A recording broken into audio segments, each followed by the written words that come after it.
Who are you going to call?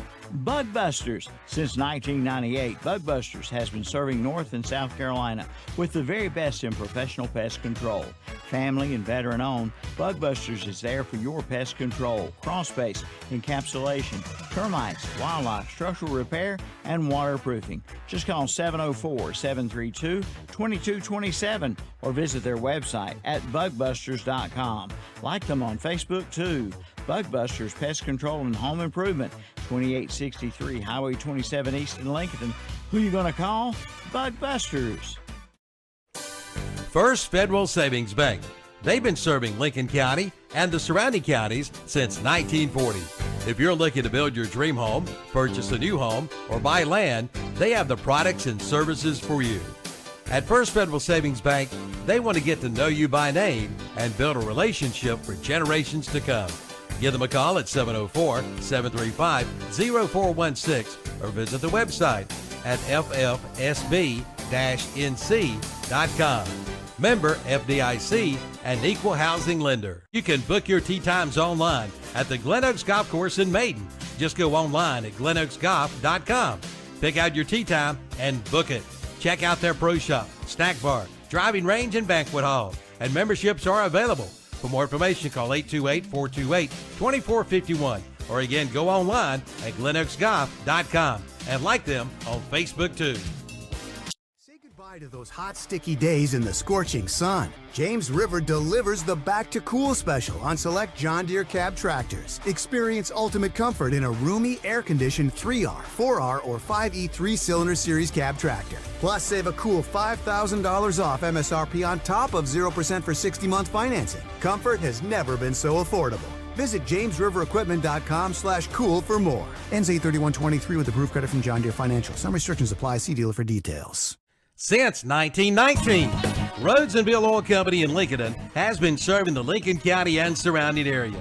And today they continue to serve this area and beyond with quality fuels and outstanding service. In addition to fuel oil, they also carry all kinds of lubricants, from hydraulic fluid to automatic transmission fluid to farm lubricants, plus diesel fuel, home heating oil, and kerosene. That's Rhodes and Bill Oil Company, 1404 East Main Street in Lincoln. Call 704-735-2508 and online at nesbitoil.com. Triad Corrugated Metal in Lincoln is this area's headquarters for premium metal roofing and supplies. And now just arrived square tubing for metal carports and metal buildings. Give them a call at 980-429-2278 for pricing and sizes. And they have a wide variety of colors. Visit the website at triadcorrugatedmetal.com and like them on Facebook too. Triad Corrugated Metal, 108 Industrial Park Road in Lincoln. Save thousands of dollars right now on your next vehicle purchase from Abernathy's Chevrolet Buick GMC in Lincoln. Right now, all new 2023 Buick Encore GXs are at $2,000 off MSRP. That's right, $2,000 off. Many colors and trims to choose from. But that's not all. All remaining new 2023 Chevy Silverados are $4,000 off MSRP. Plus, check their selection of pre-owned vehicles. Only at Abernathy's Chevrolet Buick GMC, 1445 East Main Street in Lincoln. Online at abernathychevrolet.com. See their page at lincolncounty.com. Drivers, start your engines! Start your engine of savings at Campers Inn in Kings Mountain.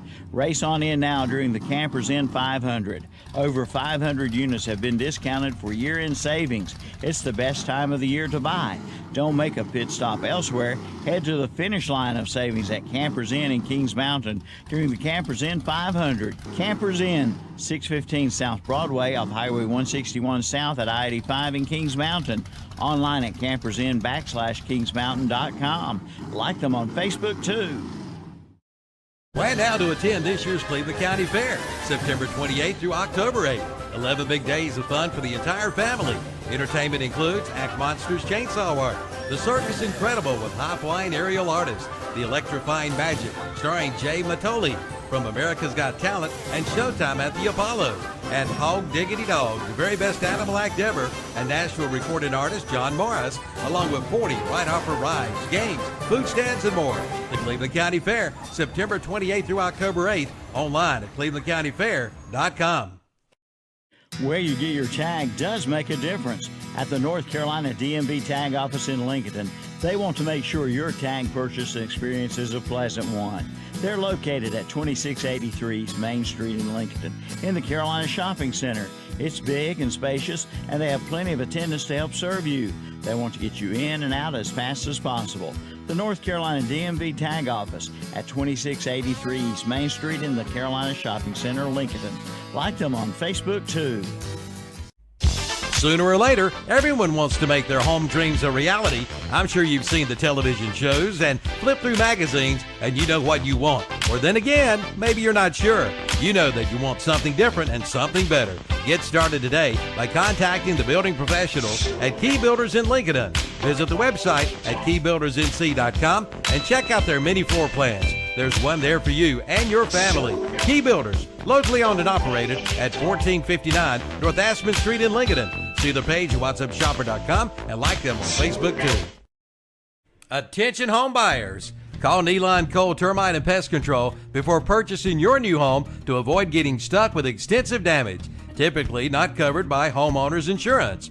Neeline Cole Termite and Pest Control will inspect your home for prior or present wood-destroying insects and moisture. Call Neeline Cole Termite and Pest Control today to schedule your free estimate at 1-800-7-THE-WEB and receive $25 off any new service from Neeline Cole Termite and Pest Control.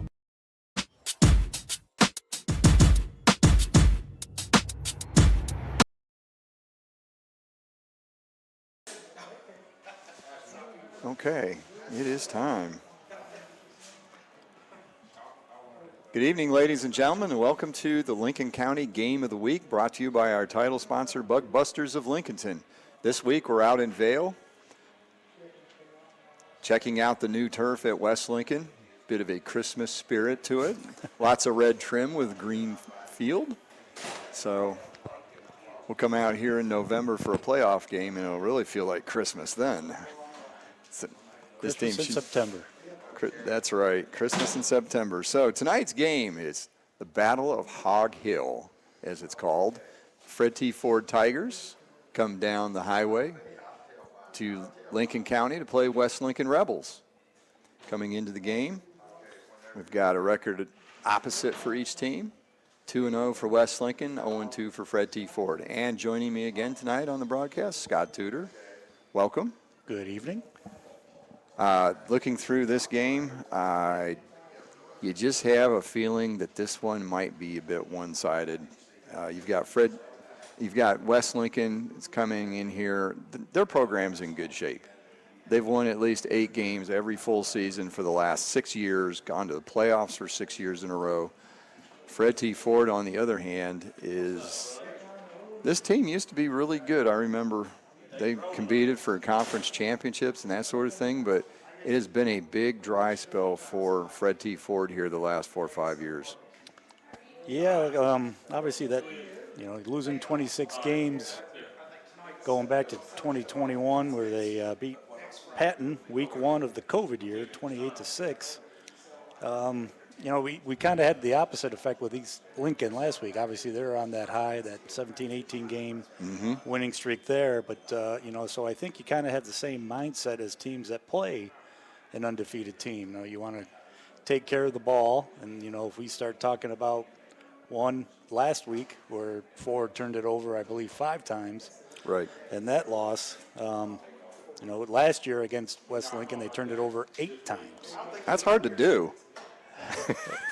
They had 8 turnovers and 3 punts. I think that's pretty much every possession. I don't know what their time of possession was, but that's obviously not a recipe that you want to have to sustain anything. So, obviously that's got to be number one. Take care of the ball. But, like I said, the film that I've seen on Foard is that they've got some players in some spots that they can maybe do some things, but you're not going to do it when you're turning the ball over 5 times. No, and they throw it pretty decently. They did last year. They're throwing it. The thing I noticed looking at this team is they don't run the ball very well. There's nobody that's really taken the reins and become the workhorse running back or the speedster running back that can get out in space. There just doesn't seem to be anybody that stepped into those roles on this team. Yeah, it looks like, kind of almost in cleanup mode that McCorkle for Foard, has both and their only 2 touchdowns on the season. So, yeah, they got to do a better job again taking care of the ball and working the clock. And so one way, obviously, to do that is to be able to run it. And if they're not running or they're throwing, again, that's going to be a recipe for disaster. But, to score only 12 points on the season and to give up 97, have those turnovers, obviously that's got to just be better, just plain and simple. Yeah, looking at what they've done so far this year for Foard, Dante McElwain, 103 yards in 2 games, and McCorkle, 144 yards in 2 games.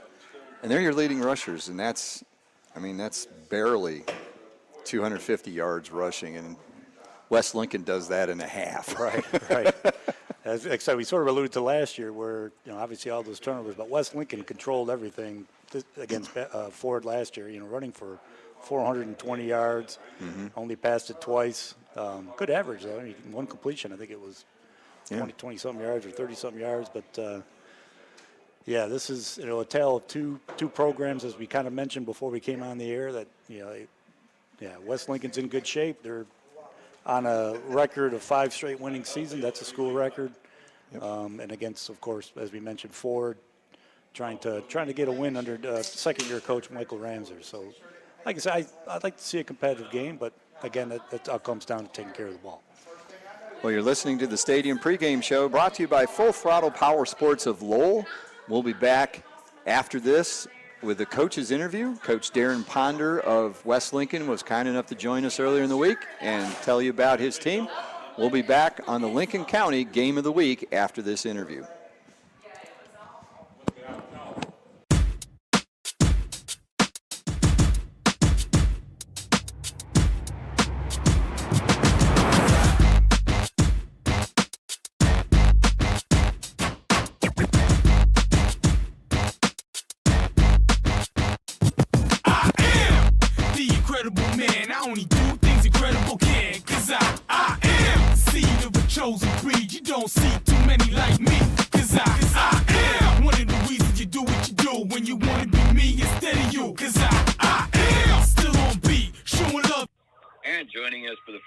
In 2023 on the Stadium Pregame Show, brought to you by Full Throttle Power Sports of Lowell, is West Lincoln coach Darren Ponder. Coach, thanks for joining us on the pregame interview. Oh, yeah, thanks for having me. The team's off to a good start this season, 2 wins, especially a big win last week against Cherryville. Tell us a little bit about how things got handled in those 2 games.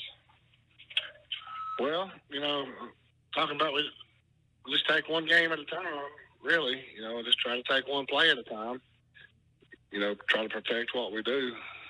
Not worry too much about what the other team does. Just take care of, one play at a time and run it the best we can. They had, they had several turnovers, and so that always helps when you get the ball when you get the ball back for free. Yes, it does. Now, this year is going to be a really different year for West Lincoln football. You've had some really good backs here, and you had a generational talent in Mason Avery that you've got to replace. It looks like Jalen Winnix and Caden Smith are stepping up to fill that gap for you. Yeah, they are. They're both really good players. Jalen's been around, even though he's only a junior. This will be his second year starting on the varsity. And started part of the year his freshman year. So even though he's young in grade, he's got a lot of experience. He's worked a lot. I mean, he's put on pounds of muscle and gotten faster. So he's really worked hard. Cade, was sort of a surprise coming to us this year. And he's working on figuring out where to go and what to do. And, just learning the plays, learning the system. But he's a good kid that works hard. Fast kid, so I'm pleased with them. They've got one big thing, though, with our running game this year is we got all our linemen back from last year except for one. Curtis Goins graduated last year, and Parker Coulson has stepped into his role. So, all those guys are a year bigger, a year older, a year stronger. So that's what we're relying on the big boys. I've told them all year, we're going to go as far as y'all linemen take us. Now, you've also got Gideon Allen back at quarterback. You haven't had to use him much in the first couple of games, and that's usually not a big thing for him throwing the ball, but he has done a good job running the offense and running the football for you. Yeah, he has. You know, he's. I'm pleased where he's at. He's. You know, he's a junior as well, but he started a whole year on the varsity at safety last year, and then he got to start 2 games last year at quarterback while Jordan was out hurt. So he's got some experience, and he's a competitor. You know, he wants to compete. He's a good athlete. You know, he really works hard, real smart. So I'm pretty pleased with where he's at right now, and I know he's only going to get better and better and better. And you mentioned your defense doing a good job for you. How many players are back on that defense? And you've already forced 8 turnovers this season. That's really got to help the offense. Yeah, it does. Like I said earlier, anytime you can get a free turnover, you know, that takes a possession away from them and adds one for us.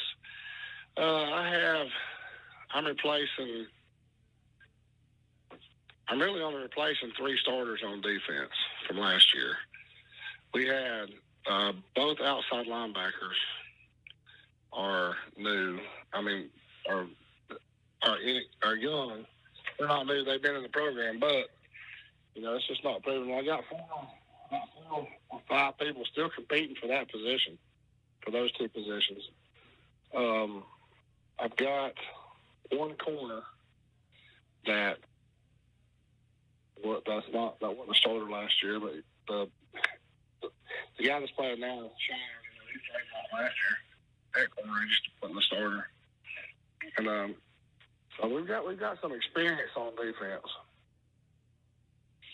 Well, this will be your last non-conference game once you get past the Foard game. Then you have a bye week. What are you looking forward to as far as what you might be able to do in conference this year?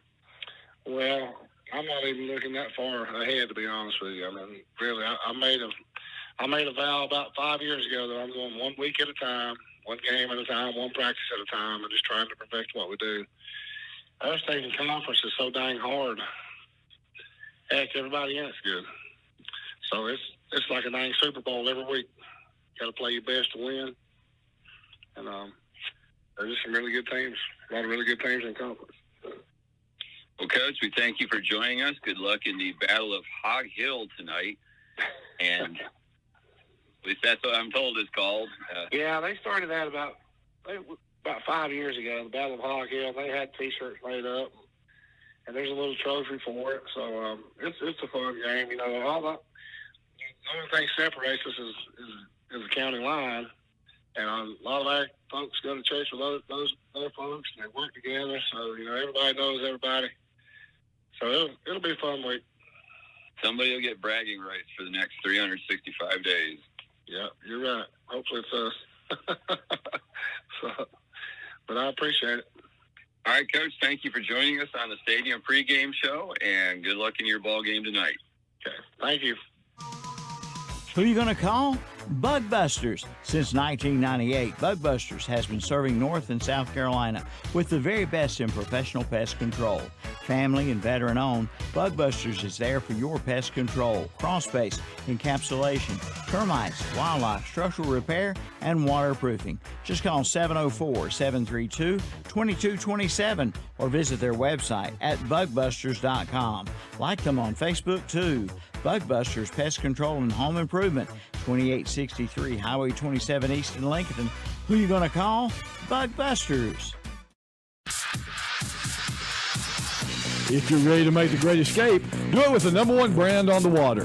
Yamaha Wave Runners are the most premium personal watercraft on the market, with industry-first features and exciting new products like the all-new 2021 VX Series with audio packages, the much-anticipated Superjet, and the new race-ready GP Series. This is Wave Runner country. See one today at Full Throttle Power Sports, located at 100 Indian Walk off I-85 in Lowell.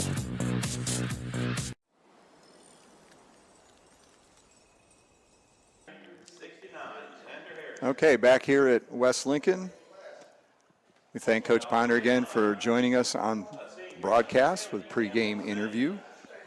Some interesting things to deal with They've had some health issues this week. Coach Ponder's fighting a cold, said he had 10 players out of practice on Tuesday, so that may be a bit of an issue.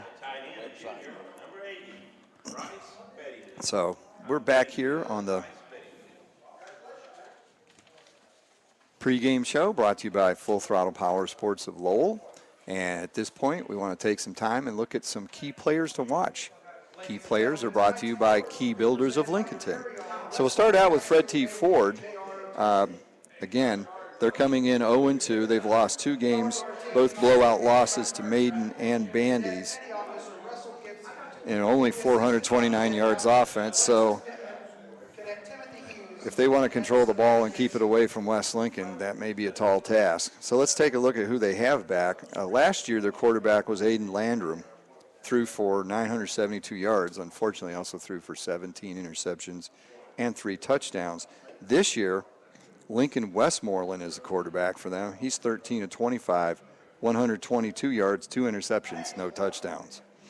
Rushing-wise, we mentioned before, McElwain and McCorkle have taken over the duties from leading rusher last year was Sam Drum at 274 yards. The team only ran for 855 yards last year in 10 games.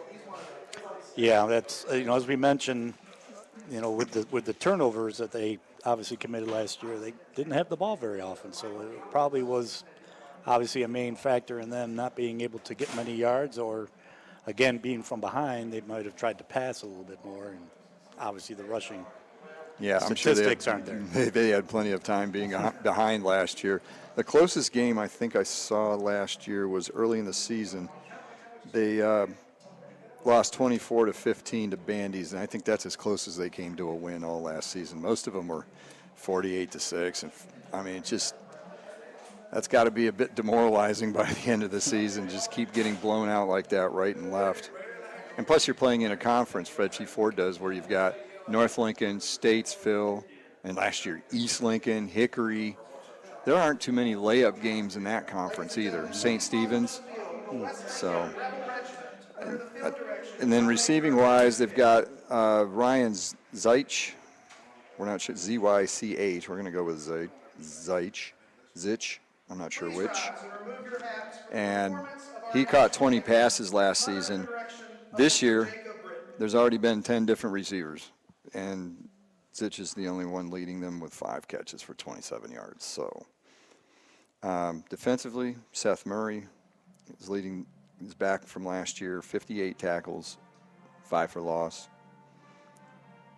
So there's not a lot in the cupboard for Fred T. Foard for the Tigers. Yeah, like I say, offensively, it's pretty much McElwain and McCorkle. We mentioned McCorkle has the lone 2 touchdowns in both those games. So, this coming from behind, they probably tried to pass a little bit more, but hopefully we'll see a little bit better game of them controlling the clock and keeping hold of the football. Yeah, last year, these 2 teams met in the 3rd game last season, won by West Lincoln 54-7. All right, on the other side, you've got West Lincoln. They're coming in 2-0, overtime win against North Lincoln, and then just destroyed Cherryville last week, 68-7. You don't usually see scores that high, because when you get to 42 ahead, the running clock comes in, and games usually get over pretty fast. But it still wasn't fast enough for Cherryville last week. No, like I said, we mentioned the way that they like to run the ball. So, yeah, like I say, I've got them, Caden Smith running for 98 yards. Winx is averaging, 76.5 yards. He already has 6 touchdowns on the season, 4 rushing. Also has 1 for a fumble recovery and 1 for a punt return. So a lot of good players there on the offensive side of the ball for West Lincoln. Expect them to control that ball going forward. Yeah, now they've had a lot they've had some things to replace this year. I mean, last year you had Mason Avery, generational talent. He's going to be in the Lincoln County record books for a long time. 2,622 yards, 37 touchdowns. He's now playing down at Wingate University. So that's quite a bit to replace. And like you said, Winix and Caden Smith, the transfer from Lincolnton, has come in and done a really good job, both offensive and defensive side of the ball. He was one of the leading defenders last year for Lincolnton as well. So he's come in and done a good job. Gideon Allen is replacing Jordan Truesdale. Truesdale only threw 44 times last year, but I'm going to hand it off to Avery all night too. You got somebody that's averaging almost 10 yards a carry. I'm going to hand him the ball as much as possible. Say, here, try and stop it. And a lot of teams didn't.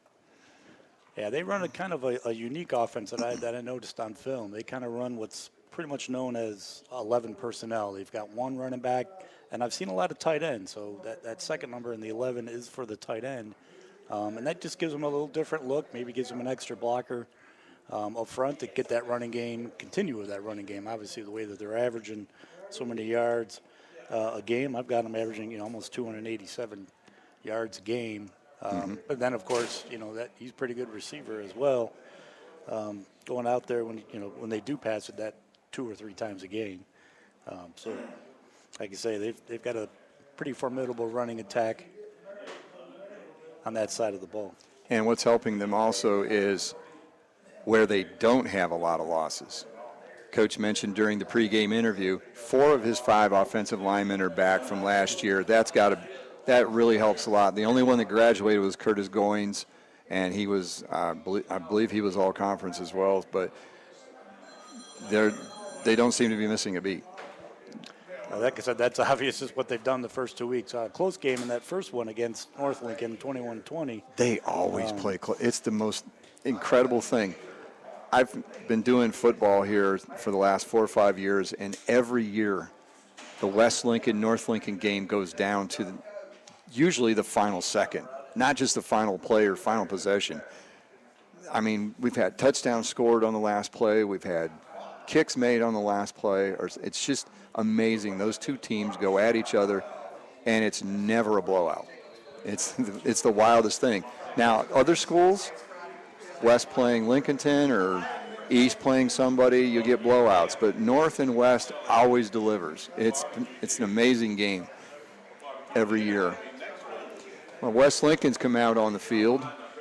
So those are some of the players to watch for.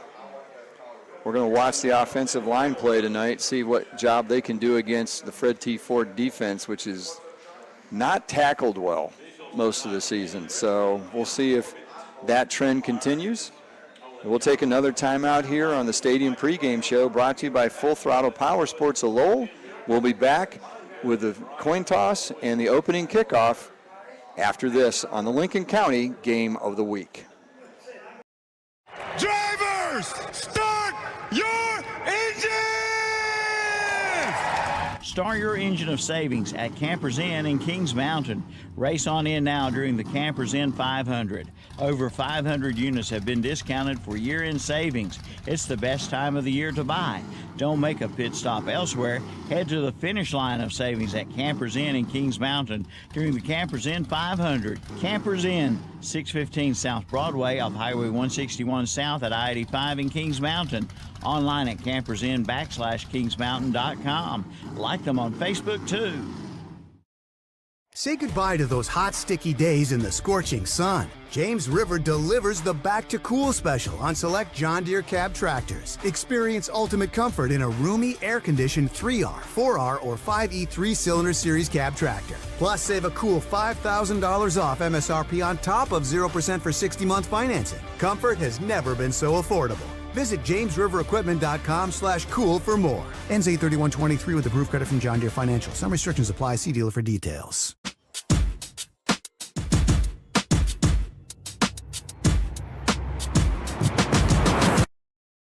Girl kicked for him a couple times last year.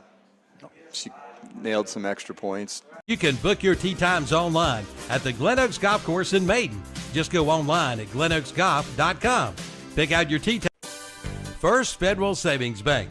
They've been serving Lincoln County and the surrounding counties since 1940. If you're looking to build your dream home, purchase a new home, or buy land, they have the products and services for you. At First Federal Savings Bank, they want to get to know you by name and build a relationship for generations to come. Give them a call at 704-735-0416 or visit the website at ffsb-nc.com.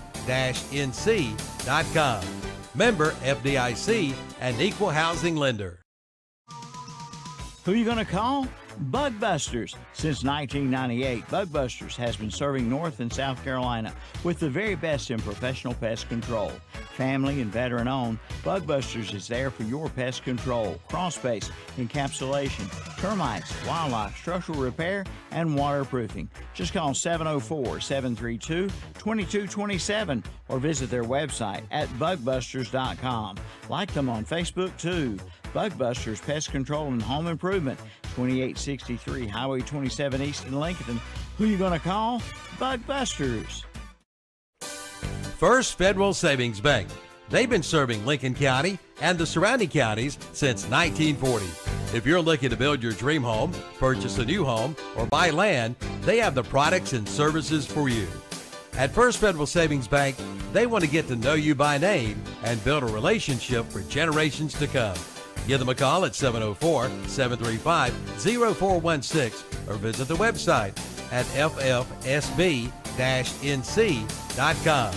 Member FDIC and equal housing lender. You can book your tee times online at the Glen Oaks Golf Course in Maiden. Just go online at glenoaksgolf.com.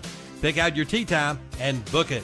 Check out their pro shop, snack bar, driving range, and banquet hall. And memberships are available. For more information, call 828-428-2451. Or again, go online at glenoaksgolf.com and like them on Facebook too. Say goodbye to those hot, sticky days in the scorching sun. Now at West Lincoln, captains are out in the center of the field getting ready for the coin toss. You've got West Lincoln in the red uniform, gray pants, gray numbers, with a little bit of white outline around the outside to help our old eyes. And Fred T. Foard also, well, it's kind of a light blue pants, white shirt, blue numbers, shows up very nicely. We like that. So they're still taking a long time. The referee is quite long-winded. We want to see who's going to win the toss. Must be a special coin. He showed everybody what's on it. Maybe there's a hog on one side. And this is the Battle of Hog Hill. And the Rebels have won the toss. They will defer, so Fred T. Foard will get the ball first. The only question is which direction. And West Lincoln will kick off, going from left to right, and Foard will receive. So as we come into the ball game, we're again hoping that we get a close ball game. This has not been the case in this series in recent years or in recent history for Fred T. Foard.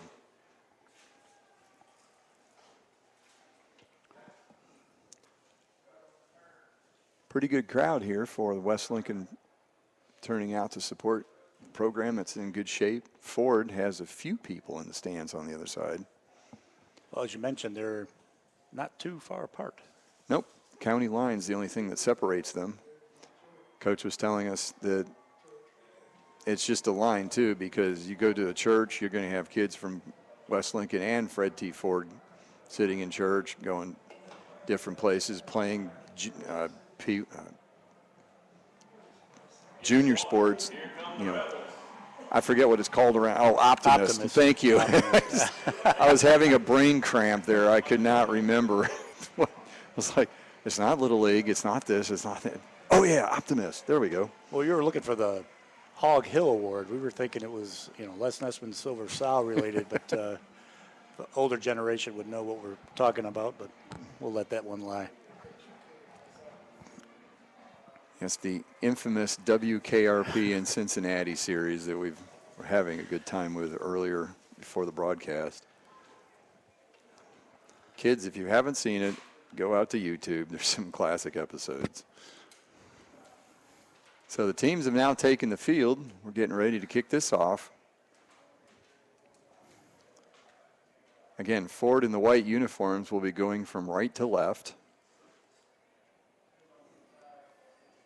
This has been strange going to all the Lincoln County fields now and seeing the turf. This will really be nice in October and November. We'll still be able to see the lines. The lines, trust me, the lines were there before. It's just when the grass went dormant, it was tough to see the white on the tan. So this is going to be really nice for playoff games for certain. Well, yeah, you were mentioning the track earlier. I was looking around. It's probably one of the few stadiums that doesn't have the track going around the football field. Yeah, it's out behind the middle school. If you go, the middle school's next door here to the left, and then you go out behind that, behind it, the tennis courts, the softball and baseball field, and it's way back in there. It's very lonely back there. So kicking off for West Lincoln will be Xander Harrelson, number 69, one of their linemen. And he kicks it down the field. Ball's picked up at the 8-yard line by number 3, Ryan Zitch. He gets out across the 25-yard line, and the scrum is finally halted there. So he gets it back to, they're going to mark it at the 28-yard line. It'll be 1st and 10 for the Tigers there.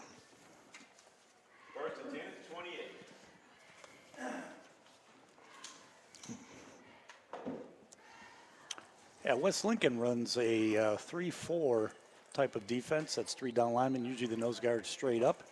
Tackles sometimes are head up on their offensive tackles. Handoff over the right side. Got a bit of a hole, breaks through. Looking to see the number. Number 5, Jamari McCorkle. We'll be calling that name a lot tonight.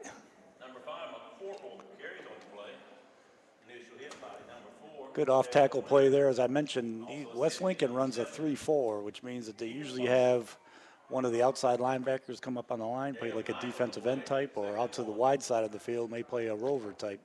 Right now they got number 7, Bostic, up playing more of a defensive end look. Yeah, good play there. They got 9, so it's 2nd and 1. Again, the pitch to McCorkle. He comes around the outside. West Lincoln coaches are in the box next to us. You may hear them. They are screaming for a holding call at the corner. No call, so McCorkle will get a 1st down, brought to you by Turner Hauser Insurance, as he gets across midfield to the 45-yard line. Yeah, straight pitch out left here. Great blocks from the wideouts, coming down, like as I mentioned, on number 7, Bostic, and he wasn't touched for a good 10, 12 yards before a West Lincoln player, number 21, Hamby, was able to bring him down.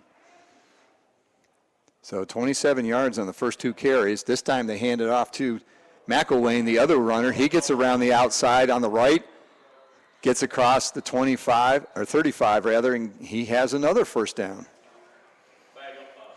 Yeah, flag on that one. I think this one. Okay. Yeah, referee must have heard the coaches up here, because next play he threw that flag and got a hold. Watching what Fred T. Foard is there, number 44 for them. Seth Murray going in motion, and West Lincoln not adjusting to that, so they're probably outnumbered.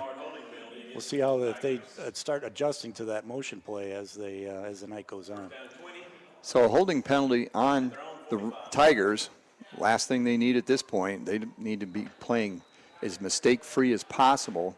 Pushes them back to their 45-yard line, 1st and 20. Westmoreland in the shotgun, hands off. It's to McCorkle again. He gets a few yards up the middle, but not too many. Play gets clogged up after a gain of 3. Yeah, Foard running something very similar. That, again, that 11 personnel. Looks like number 84 for Foard. Tight end David Hartsoe is running sort of, just sort of a wham play, just running it straight up the middle, trying to just see how they can match up, head up. And, only got, 3 yards on that one, 2 yards. So 2nd and 18, Foard behind the sticks. Westmoreland looks over, clock's down to 2. And the play clock got down to 2, and Coach Ramseur was forced to take a timeout. So we'll take a timeout here on the field. You're listening to the Lincoln County Game of the Week. You can book your tee times online at the Glen Oaks Golf Course in Maiden. Just go online at glenoaksgolf.com. Pick out your tee time and book it. Check out their pro shop, snack bar, driving range, and banquet hall. And memberships are available. For more information, call 828-428-2451. Or again, go online at glenoaksgolf.com and like them on Facebook too. Who are you going to call? Bug Busters. Since 1998, Bug Busters has been serving North and South Carolina with the very best in professional pest control. Family and veteran owned, Bug Busters is there for your pest control, crawl space, encapsulation, termites, wildlife, structural repair, and waterproofing. Just call 704-732-2227 or visit their website at bugbusters.com. Like them on Facebook too. Bug Busters Pest Control and Home Improvement, 2863 Highway 27 East in Lincoln. Who you gonna call? Bug Busters.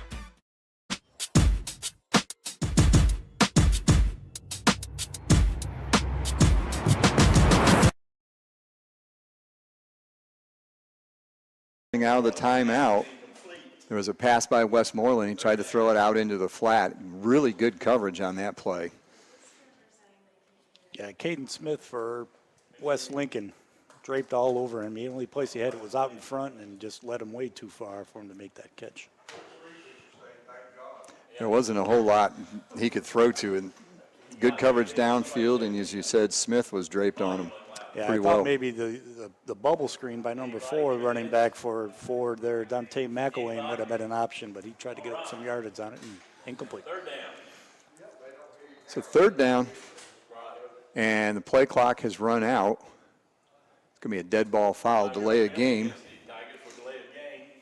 So already 2 penalties. They had 2 quick first downs, but now the bus is in reverse, and it's going to be 3rd and 23. That's just not a recipe for success. We mentioned turnovers as a key stat, penalties obviously being another one. They've got to do a better job getting those play calls in quicker.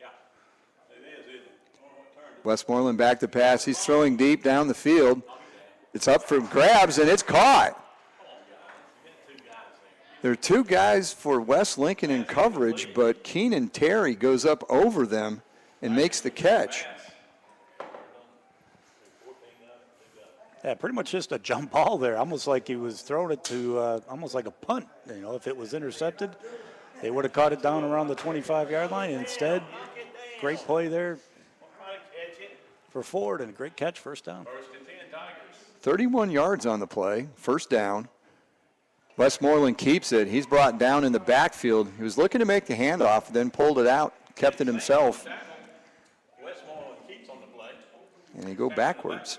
Not sure if that was busted. It looked like he didn't get out there. The timing was off a little bit. So instead of maybe, as we mentioned, trying to keep hold of the ball, not turn it over, he pulled it up, tried to get some positive yards out of it. Obviously didn't work. Great pursuit there by number 10, Sane for, that's Ben Sane, since there's 3 Sanes out there on the field for West Lincoln.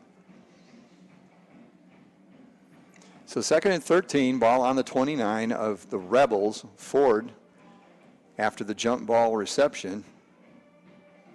And we've got movement on the left side of the line. West Lincoln looked like they were running up, and tackle reacted. I thought maybe there was contact there. I think that's going to be on West Lincoln. Oh, it is. 5-yard penalty. 2nd and 8. So penalty on the Rebels. First one of the evening. Being high school, it probably will not be the last. We will see a few of those. And this time, the handoff does get to McCorkle, but so does the West Lincoln defense. They come pouring up the middle and send him backwards. Yeah, 72 Harrelson, one of the defensive tackles, just beat his man playing right out of the get-go.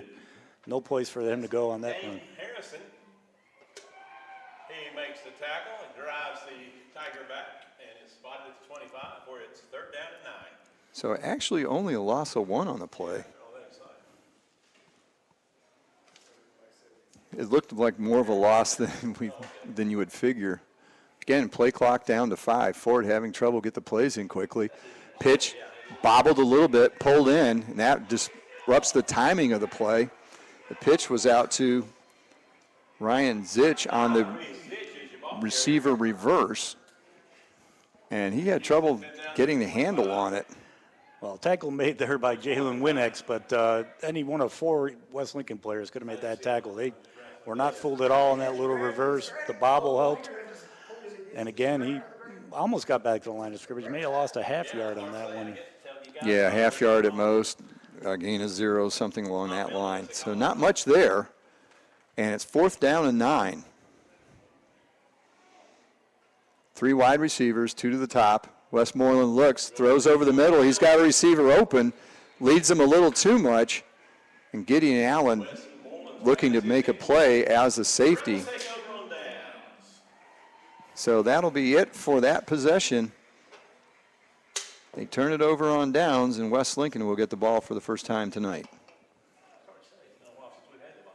They did run a good amount of clock. They had the ball for 5 minutes and 6 seconds. Well, that's one way to, again, at least start off on sort of a positive note. Made a couple mistakes with some penalties, but were able to move the field, change the field to possession a little bit. So, it's a good first drive. Fortunately, no points. No points.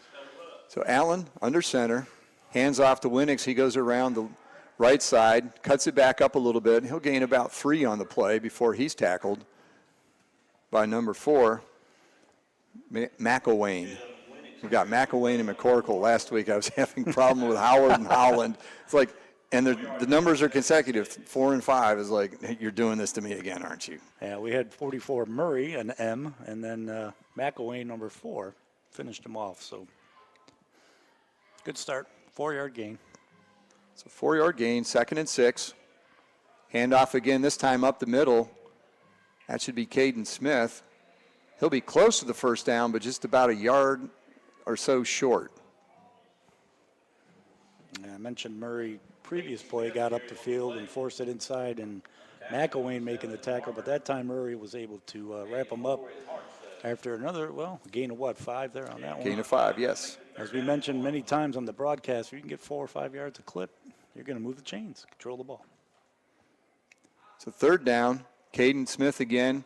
He gets over the 35-yard line, and that'll be another Turner Hauser Insurance first down, this time for the Rebels. Goes down to 37, and that's enough for a Rebel first. Yeah, just a straight off-tackle play right up the gut there. Nice job by the offensive line, pushing the Foard Tigers defensive line back. Get that first down. So 1st and 10 at the 37. Allen looks over to the sidelines. A lot of shifting here by West Lincoln. Handoff is to Winix going back to the left. He gets to the corner, tries to turn it up, gets out to the 37-yard line. The ball came loose, but the referee comes in from the sideline pointing down, saying he was down before it came out. So Winix gets that one out to the 41-yard line. Yeah, a little pre-snap motion there, number 10 for West Lincoln, Ben Sane. As I mentioned, running sort of an 11 personnel with a running back and a tight end, but they had a wing over there with them, so they felt they outnumbered the Tigers on that one to get the 4 yards. 2nd down. Allen keeps it, turns it up behind tackle on the right side, gets over midfield, so that'll be another first down for the Rebels. Just controlling clock. Yeah, he saw something up the middle, fake left, pulled the ball underneath, was able to make a big gain there. Great job there by the quarterback for West Gideon Lincoln. Allen, yeah, yes. Gideon Allen, great job. Yeah, 1st and 10. Got 10 yards on that play. So now they're at the plus 49-yard line on the Tiger side. And we've got a stoppage of play here for a second.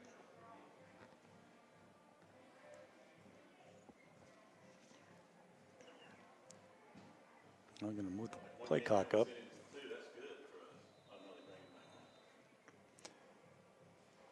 All right, so first down. Allen back to pass, looks downfield, rolls out to his right, keeps it, and runs forward, gets maybe a yard or 2. Pretty good coverage downfield by Fred T. Foard there. Yeah, I think that was a smart play by Allen. Like I said, it was nobody to throw to, didn't want to force it, was able to get 2 yards on the play. But McElwain for the Tigers, Fred T. Foard, stayed in his spot, was able to make the tackle there before any more damage was done by the quarterback. Yeah, good discipline there. So we've got another stoppage of play here. 3:44 to go. This game clock going quite a bit faster than last week's. It took us 90 minutes to get through the first half last week down at Forest View, the East Lincoln game. Lots of penalties, lots of conferences with the officials. And last week, though, is usually the whole set of officials. Yeah, I'm not sure why they keep stopping it here. Yeah. I'll have to keep an eye on that. Well, now they're winding the clock, so fresh 25 for the Rebels. Winnick's in motion. They fake, come back the other way. The handoff goes to Keegan Bostic. Bostic goes over the left side, gets down to the 40-yard line. He'll be about 1 yard short. Yeah, he was lined up off the tight end here as a wing. They kind of faked a little pitch toss out to the right, and then, as you mentioned, Keegan Bostic was able to come underneath, sort of a little counter play, but smart play there by number 5, McCorkle, for the Tigers, staying in on his end and making the tackle. So it'll be 3rd and 1. That's already 4 different ball carriers for West Lincoln. They will spread it out. Hand off to Smith up the middle. Nope, Allen pulls it back, keeps it. He's still on his feet, breaks through, breaks a tackle. He's down inside the 20-yard line to the 12-yard line. It'll be first and 10. Another Turner Hauser Insurance first down in the red zone for the Rebels. Yeah, a straight little triple option play to the right with the tight end in the wing. Fred T. Foard got up the field, took the pitch away, and Allen just read it perfectly, took the ball right off the tackle. It made a man miss in the secondary and got down to the 12-yard line. Great play there again by Allen. 28-yard gain on the play by Allen. Rebels in business in the red zone. Hand off to Winnick. He cuts it back to the right side, breaks a tackle, gets down close to the goal line. Again, we're seeing where the Tigers just can't seem to wrap somebody up on the first hit. Allen broke a tackle. Now Winnick breaks a tackle. And it's going to be just short of a first down. Gain of 9. Not a very big ball carrier, but he put his shoulder down there at the end and was able to take Murray down for another couple of yards, get close to a first down inside the 5. But it'll still be second and it was like a half a yard if that. Yeah. It's at the 3-yard line. Coach Ponder said in the interview that Winnick was in the weight room and now he's in the end zone. Touchdown, Rebels. A white-tailed Properties of Falston touchdown for the Rebels, and it's 6-0. We'll have to keep an eye on if they, like to go wherever the tight end wing spot is, and obviously they ran the counter with the wing a few plays ago, but that was just a straight tackle, a little tackle, off-tackle play, and Winnick, as you mentioned, looks quick, found the hole, and was basically untouched going into the end zone. So it's 6-0 on the First Federal Savings Bank scoreboard. Xander Harrelson in to try the extra point. Harrelson is 5 of 6 on the season, and now 6 of 7 as he pounds that one through. So with 2:13 to go in the first quarter, we'll take a timeout. It's West Lincoln 7, Fred T. Foard 0. You're listening to the Lincoln County Game of the Week. Triad Corrugated Metal in Lincoln is this area's headquarters for premium metal roofing and supplies. And now just arrived, square tubing for metal carports and metal buildings. Give them a call at 980-429-2278 for pricing and sizes. And they have a wide variety of colors. Visit the website at triadcorrugatedmetal.com. And like them on Facebook too, Triad Corrugated Metal, 108 Industrial Park Road in Lincoln. Since 1919, Rhodes and Bill Oil Company in Lincoln has been serving the Lincoln County and surrounding area. And today they continue to serve this area and beyond with quality fuels and outstanding service. In addition to fuel oil, they also carry all kinds of lubricants, from hydraulic fluid to automatic transmission fluid to farm lubricants, plus diesel fuel, home heating oil, and kerosene. That's Rhodes and Bill Oil Company, 1404 East Main Street in Lincoln. Call 704-735-2508 and online at nesbitoil.com.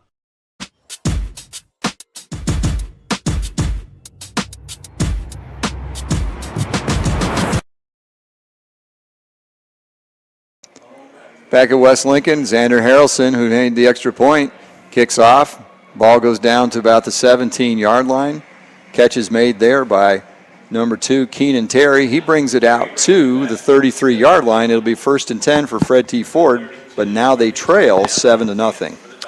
Just a clinic there by West Lincoln. Just complete ball control, great reads from Allen, and a couple, the one pass attempt, which didn't turn out to be an attempt as he pulled it down, but That was a great job by the West Lincoln offense, just methodically moving that ball down the field. Yeah, 10 plays, 75 yards, 441 it takes them. They just march right down the field. They didn't lose yardage on any play. Foard in the backfield, new quarterback in, number 7. Get my roster here. It wasn't who I was expecting. So Alex Parker now in at quarterback. He hands off, and they go over the left side and gain 7 on the play. Yeah, we didn't see any of that on film or in the stats, so we'll see what the thinking is by switching the quarterback on the second series. So McIlvain was 7 yards on that play. Another handoff this time. They're going to go backwards on this play. Yeah, I've mentioned 72 Harrelson already once today, and that was another job there by penetrating, beating the offensive line, getting in the backfield for that tackle. So loss of 2 on that play. So that'll put him back 2. So after the 8-yard gain on first down, they lose 2 on the next one. They're at the 39, looking at 3rd and 4. Snap back. Kept by the quarterback. He pitches behind. It's fumbled. It's on the ground. Picked up by West Lincoln. They fall on it. Ball's still, now it's still loose. Well, we're going to have to, there's about 6 players there. 5 are wearing red. So chances are, and it is, West Lincoln's ball. Well, as we mentioned pregame, you got to take care of the ball, and that wasn't a good pitch relationship between the quarterback and the running back. Usually you want about 3 yards deep, 3 yards wide. That looked to be about 1, maybe 2. He short-armed it. Ball was on the ground. And it was well behind who he was pitching to. It wasn't even close. So with 52 seconds left in the first quarter, West Lincoln takes over. Great field position. They're at the 24-yard line of the Tigers.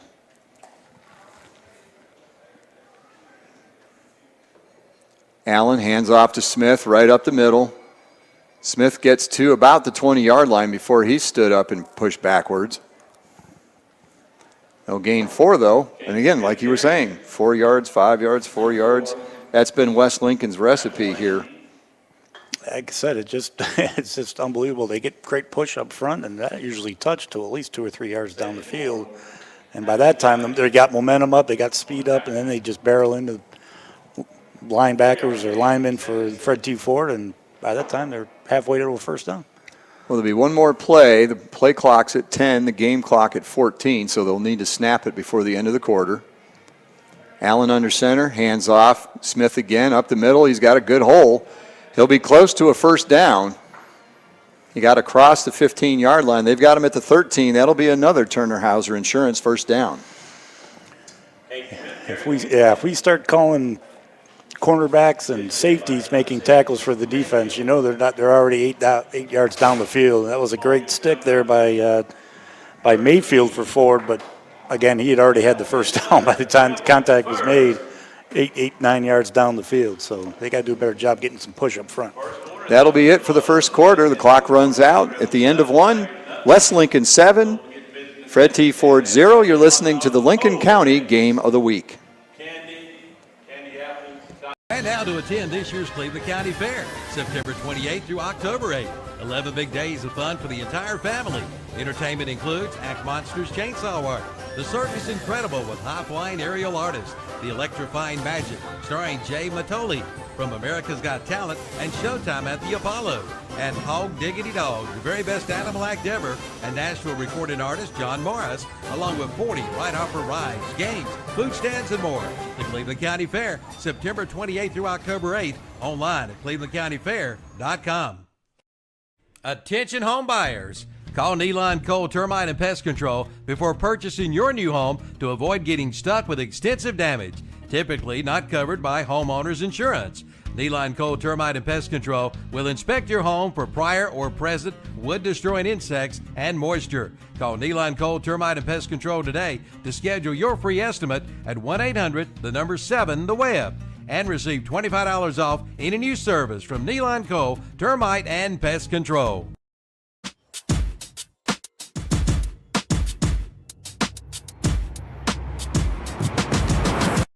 West Lincoln, the teams have switched ends. And coming out of the changeover in the quarter, West Lincoln has to call a timeout. Offensive coordinator saw something he didn't like at all. He's out talking to all the officials about it. Fred T. Ford's coaches are out on the field. We saw that a little bit in the first quarter. I don't know if there's something with the play clock that's not right or what's going on. I just thought maybe it was just had the wrong personnel out there at first, but no, he's hot about something. Well, it's not actually. I don't think they're getting charged with a timeout. So back to play here. Ball on the 13. Hand off to Smith up the middle. He's got a big hole, and he walks into the end zone. Another touchdown for the Rebels. Touchdowns brought to you by Whitetail Properties of Falston. Well, you mentioned 4 of the 5 offensive linemen have returned, and they're definitely showing their experience. They're just pushing Fred T. Foard back. Again, the first contact was made by Mayfield, the safety, but by that time he was barreling into the end zone. No chance to make any kind of play on that one. So the first play of the second quarter goes into the end zone for West Lincoln. Xander Harrelson will be on to try the extra point again. Perfect so far, and that one is blocked. That is blocked. Number 11 comes flying in. That's Chris Mazo. He came in from the right side, and he blocked it with his elbow. He didn't even block it with his hand. It was up his arm a bit. He was leaping before the leg even got through to the ball. So on the First Federal Savings Bank scoreboard, it's 13-0 West Lincoln. We'll keep it here. And hopefully before the kickoff, the smoke will clear as the cannon goes off here at West Lincoln every time there's a touchdown. So it's 13-0. I didn't know they had a cannon there. I thought maybe that was smoke because they're already cooking that hog here in the warming up the post-game barbecue. Maybe it is Hog Hill for a reason. Winning team gets a big barbecue.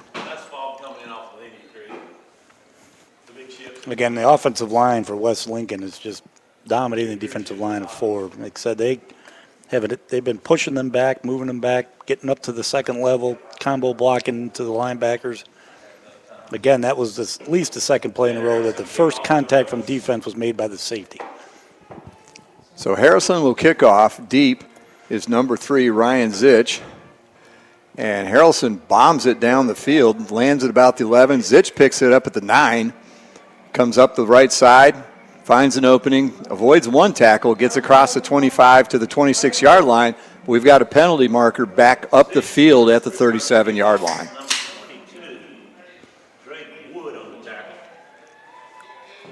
Don't usually see a flag like that, the signal of a hold. Oh, it is a holding call. It'll be against Foard. So any field position they might have had here is going to be wiped out. So that's 3 penalties now on the Tigers for 25 yards, but they've been at most inopportune times. So 10 yards from the end of the play, it'll be 1st and 10 for the Tigers at their own 16-yard line. A lot of green between them and the end zone. Westmoreland looks like he's back at quarterback. Mm-hmm. Hands off on the mini reverse. That goes to number 11. And that's Chris Mazo, who blocked the extra point. Chris was not the beneficiary of blocking in this particular case as he loses a yard.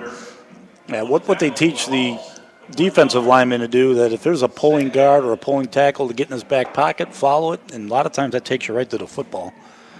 That time it was close, but 34 shot the gap there for West Lincoln. Ponder made the play behind the line. Yeah, their middle linebacker. Quick pitch. This goes to McElwain. McElwain does a little dancing in the backfield for no gain.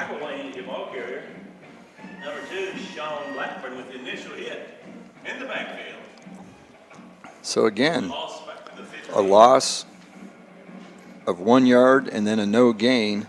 And here we are, Fred T. Foard, behind the chains yet again. Seems to be a broken record. West Lincoln is now starting to smell blood in the water. They're just coming at them both sides of the ball. We've got a lot of space for the receivers down here at the bottom. There's two wide. West way off the ball.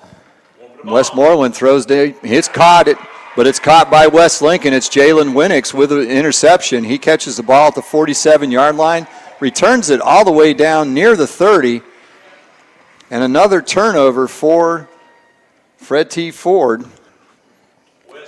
Well, you mentioned that there was plenty of field to the field side, to the right of the offense. I don't think he even looked down here. He had his mind made up before he even threw it and threw into double coverage. Yeah, because there was a good 15 yards. They were playing way off the ball. Sounds like some of the stuff I used to yell at Mike Stoops about with some of Oklahoma's inability to cover people at times. It was like, why are they so far off the ball? And like you said, he never even looked over there. So the Rebels have the ball. Allen pulls it out. He's going around the left side, and he gets down to the 25-yard line. Didn't look like there was much there, but there was a good push by the receivers, and it's a gain of 5 yards. Yeah, great run. Got the 5. He wanted Winnix there to maybe come out and block for him, but by that time, number 6, who's been on the field pretty much between him and Murray for Fred T. Foard, as well as McElwain, the only 3 guys that seem to be getting to the football here on the defensive side. Again, but that's the safety making the tackle. Allen hands off to Smith up the middle. Smith gets across the 20. That'll be another Turner Hauser Insurance first down for the Rebels.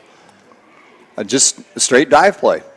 And the first contact was probably 3-4 yards down the field, wasn't it? Again, yeah, that offensive line, as we mentioned already a few times, is just pushing the defensive line of Fred T. Foard off the ball, creating big holes.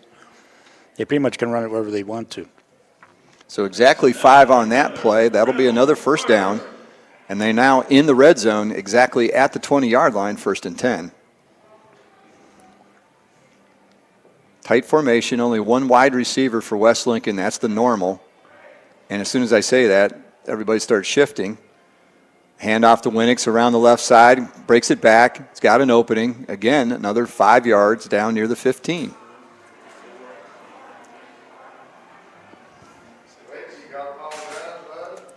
So you just don't know who's going to end up with the ball. You've got Allen, you've got Winnix, you've got Smith. Then you've also had Keegan Bostic come in, make some runs. It's a defensive coordinator's nightmare. It's like, we're going to run the ball. You got to figure out who's got it. Again, West Lincoln's got a little pre-snap shift between the tight end and the wing. Try to outnumber. Winnix in motion. Pitches to Winnix. He's got numbers out in front and speed. He's going to walk into the end zone. Touchdown, but there are 2 flags. One thrown by the umpire and then one thrown in the corner where Winnix went in the end zone. We'll have to wait and see what those 2 calls are. Yeah, I got to see who the receiver was. There might have been a holder on the corner who was trying to come up and make a play there. I'm not sure he needed to. With Winnix's speed, he was going to get to the pylon. As Coach Ponder said in the pregame, he's bulked up a little bit and he's gotten faster. And he showed off that speed going around the right side, easily getting to the pylon. But we're still having the discussion of the officials here to see what the penalty or penalties are. Okay, you've got a holding call against West Lincoln.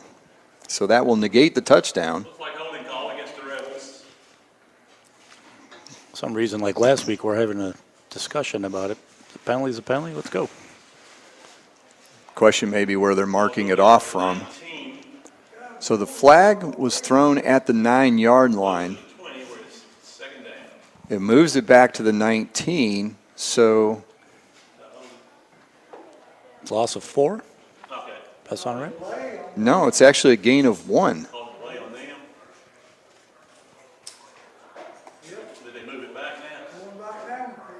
Okay, I take that back. Now the ball's back at the 9-yard line. May have been a dead ball foul involved. And that would be half the distance to the goal line. That would explain the 2 flags. They'll mark off the hold and then Since it's a dead ball foul, that'll be tacked on to the end of the play. So it's first. So with all of that, it's here we go. This is a repeat of last week, folks. It's 1st and goal for the Rebels at the 9-yard line, knocking on the door again, already leading 13-0. Allen rolls out, looks, throws. He's got a receiver. It's Winnick, just a little bit too far in front of him off his fingertips. Incomplete.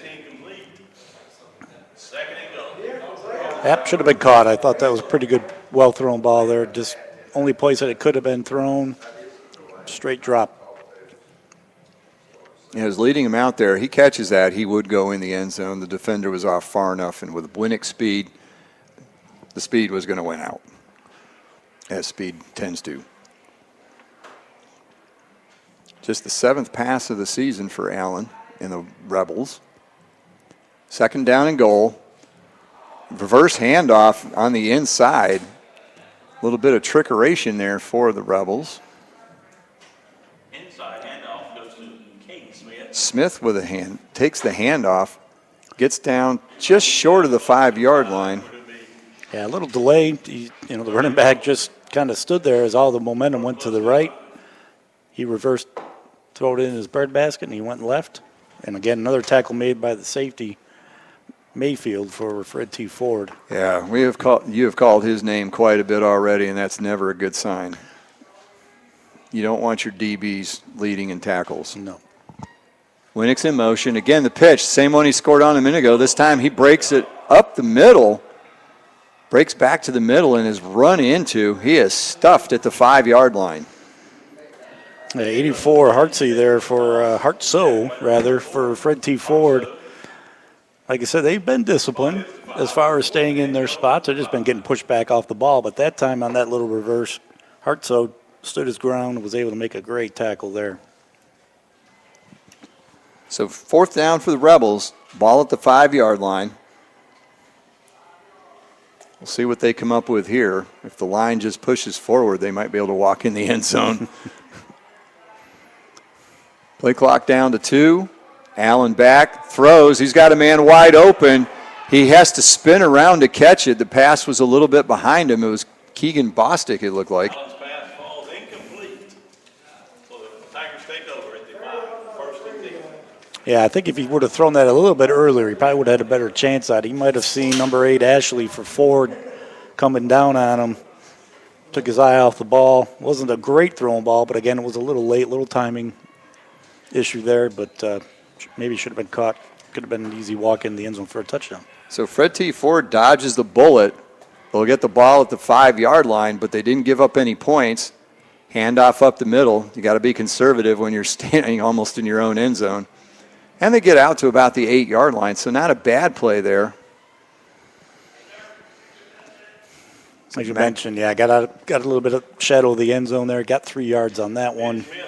A little bit more room. But you're not moving either. You're not moving that defensive line. They're stout. So McCorkle with a gain of 3 there on that play. It'll be 2nd and 7. Pitch goes back. McCorkle again. He's struggling trying to get forward. Gets across the 10-yard line. They're going to mark him down at the 11. So another 3 yards there, not too shabby. Well, that was all effort. He was hit early in the play. I believe that was 72 again for West Lincoln Harrelson, but he was able to break free of that tackle and get 3 more yards out of it. At least it's 3rd and manageable here. We'll see what kind of play call they come up with. 3rd and 4 in the shotgun. They have switched quarterbacks again. This time it is number 7. Keegan, no, wrong team, wrong number 7, is Alex Parker. He completes the pass, and it'll be a Turner Hauser Insurance 1st down as they get out to the 16-yard line. Pretty much just a straight little, what they call a jailbreak. One receiver just kind of steps back behind the other receivers, almost like a screen, and he just runs up and got the 1st down. Good play call there. So gain of 5 on that play. And a run up the middle doesn't do much on first down. Looks like Michael Wayne on the carry. Tackled by the interior of the defensive line. So we'll be generous and give him a yard. But he disappeared into a sea of red very quickly. As I mentioned, they run a 3-4, but the linebackers are very active. They get up in those gaps and those holes and make plays. Here they come again. Yeah, I see him walking up already. Pitches to McElwain. He tries to go around the right side. Ball's loose, but they'll say he's down. He gets out to the 21-yard line, so a gain of 4 on that play.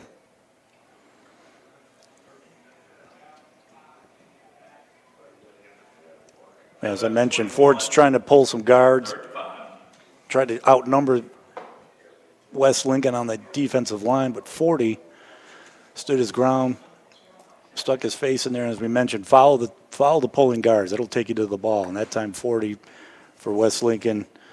Tyler Avery did a great job, disciplined, made a great tackle.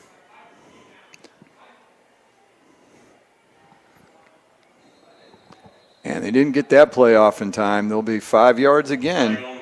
Delay of game on Fred T. Foard.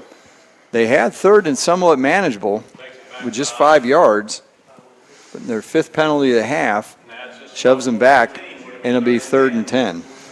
Well, just when we get a little momentum, they kind of shoot themselves in the foot there. Got to get those play calls in a little earlier. I don't know why it's taking so long.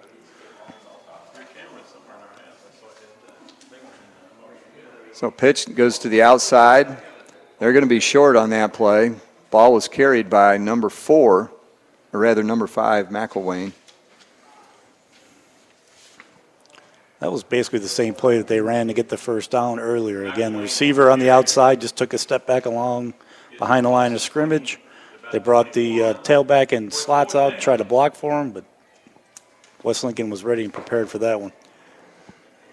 So this is interesting. 4th down and 5. They're in their own end. 3 minutes to go in the half. And they look like they're getting ready to run some offense. Well, now they step back. It's going to be a pooch kick. Nobody back for West Lincoln. They're going to let it bounce, and it takes a Fred T. Foard bounce. Goes from the 49 all the way down to the 37, where it's finally downed, and it'll be 1st and 10 for the Rebels. Just 2:42 to go in the half now. For a minute, it looked like they might run some offense. I was like, well, you know, with the way the seasons have gone here lately, why not take a chance? But that's how to get in trouble quick. It's only 2 scores, so, I mean, there's no sense in getting too crazy right now. It looked like little Randall Cunningham there back in the day for the Eagles. Right, number just would 2, step back, number 7, right? Yeah. So a punt there by number 7, the quarterback, Alex Parker. And it's 1st and 10 for the Rebels. They'll have the ball at their own 36-yard line. Allen rolls out left, looking downfield, keeps looking, throws, dumps it over to Caden Smith. He makes the catch and gets lit up by Mayfield again. Makes the tackle, generously spots him at the 47-yard line. I thought he only got to about the 45 or so, but it'll be another Turner Hauser Insurance first down for the Rebels, this time by pass. Good patience there by Allen. Keep staying on the line of scrimmage, letting them open up. First down. Hand off to Winix, goes around the left side. He was just about to go down the sideline. Tackles made on the play by number 15, Landon Setzer. But that stopped the touchdown because Winix had a head of steam going. And as well as Mayfield was in the area, he's coming hard. Obviously, when you play safety, your responsibility is inside out. Corners are making sure that nobody gets on the outside of them. It's like we got a penalty. Yeah, they're calling a face mask on that tackle that was up around the head. Couldn't tell if he grabbed the face mask, but he had him by the head for sure. 5-yard penalty on the play. Spot at the 40. So Winix carries the ball, gets down to the 45-yard line. That's a gain of 7. Then the penalty's tacked onto it, and that'll be another first down, this time at the Tiger 40-yard line. Other Turner Hauser Insurance of Lincolnton, first down. First one, I believe, of the night by penalty. Yes, for them. In motion, handoff up the middle. Smith, he breaks it to the outside. And we've got a flag from the referee coming in late behind the play, and another holding call. But it was interesting. Smith gets around the outside, and the first guy that hits him gets crumpled over backwards. He lowered his head and just didn't, took the hit, initiated the contact. He was not getting out of bounds. He was trying to get the yards and get upfield. Of course, I believe they have at least 2 timeouts left. I'm kind of blinded here by the they wall. don't have it on the scoreboard. Okay. 10-yard penalty against the Rebels. So the 10-yard penalty is marked from the end of the play. So it'll be a 7-yard gain for Smith. And then they mark off the 10, so it'll be 1st and 13. Allen keeps it, goes over the right side, finds an opening, gets the penalty yardage back and more. He's close to a first down at the 31-yard line. Well, again, we mentioned it, first hit there by Mayfield, safety, but 15, Setzer finished him off. So gain of 12, hurry up by the Rebels. They hand off to Smith. He goes over the left side. He gets down to the 23-yard line. He's spun down, but not before another Turner Hauser Insurance first down. 1:12 to go in the first half.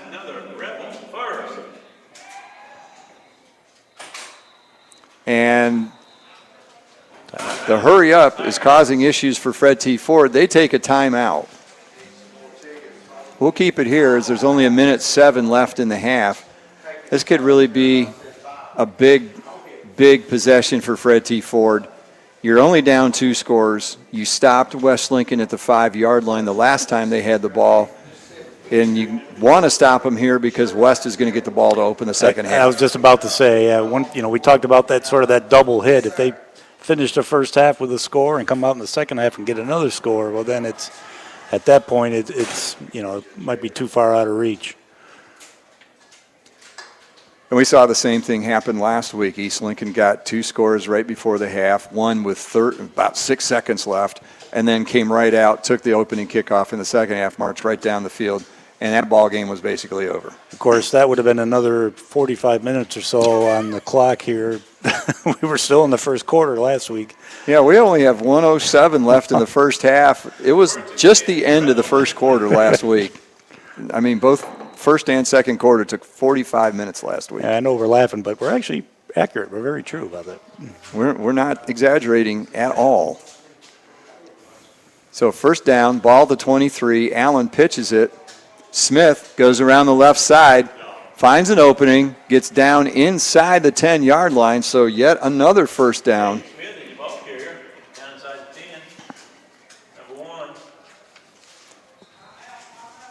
So a timeout's taken by West Lincoln, 1:02 left.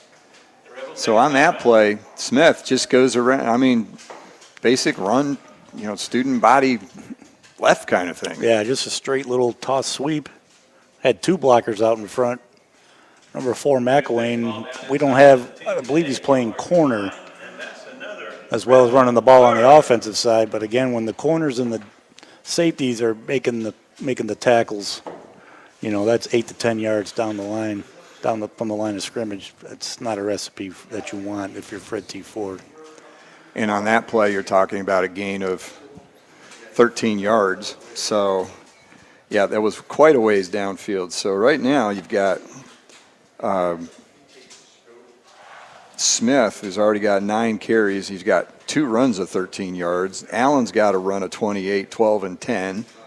Winnick's, anytime he's gotten free, it seems to be a penalty on the play, or else he'd have more yards than he does. A little unfortunate, but he's got one of the touchdowns, correct? Yes. Yeah. Yeah, it was a 3-yard touchdown there. So we're back on the field, 1:02 to go. First and goal from the 8-yard line. One back in the backfield, that's Smith. Now Winnick's in motion, student body left. Smith blocking out in front. Winnick's gets shoved out of bounds at the 4-yard line. There's another flag down at the 5. Pointing back like it's a penalty on West Lincoln. And yet another holding call against West Lincoln, their 3rd. Well, that's one thing that's stopping West Lincoln is themselves. West Lincoln. So the clock now at 59.3 seconds. The flag was down at the 5-yard line, so if they do mark off the 10 yards, it should put them at the 15. Nice play there. Smith was out front blocking, but the penalty was back towards the interior line. It wasn't anything Smith did out in front. And a good play by Foard to work their way around Smith.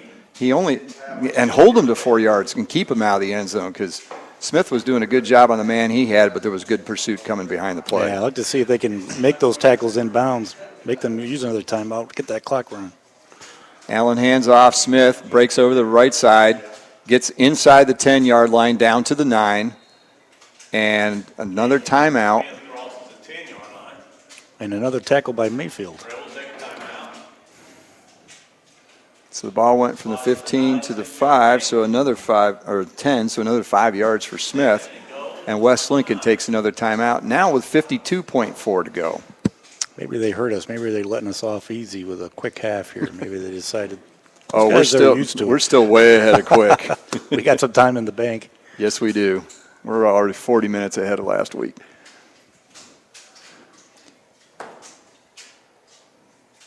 But you expect that with West Lincoln, because it's just ball on the ground, ball on the ground, ball on the ground. They don't throw it much, and the only time the clock really normally stops is for first downs.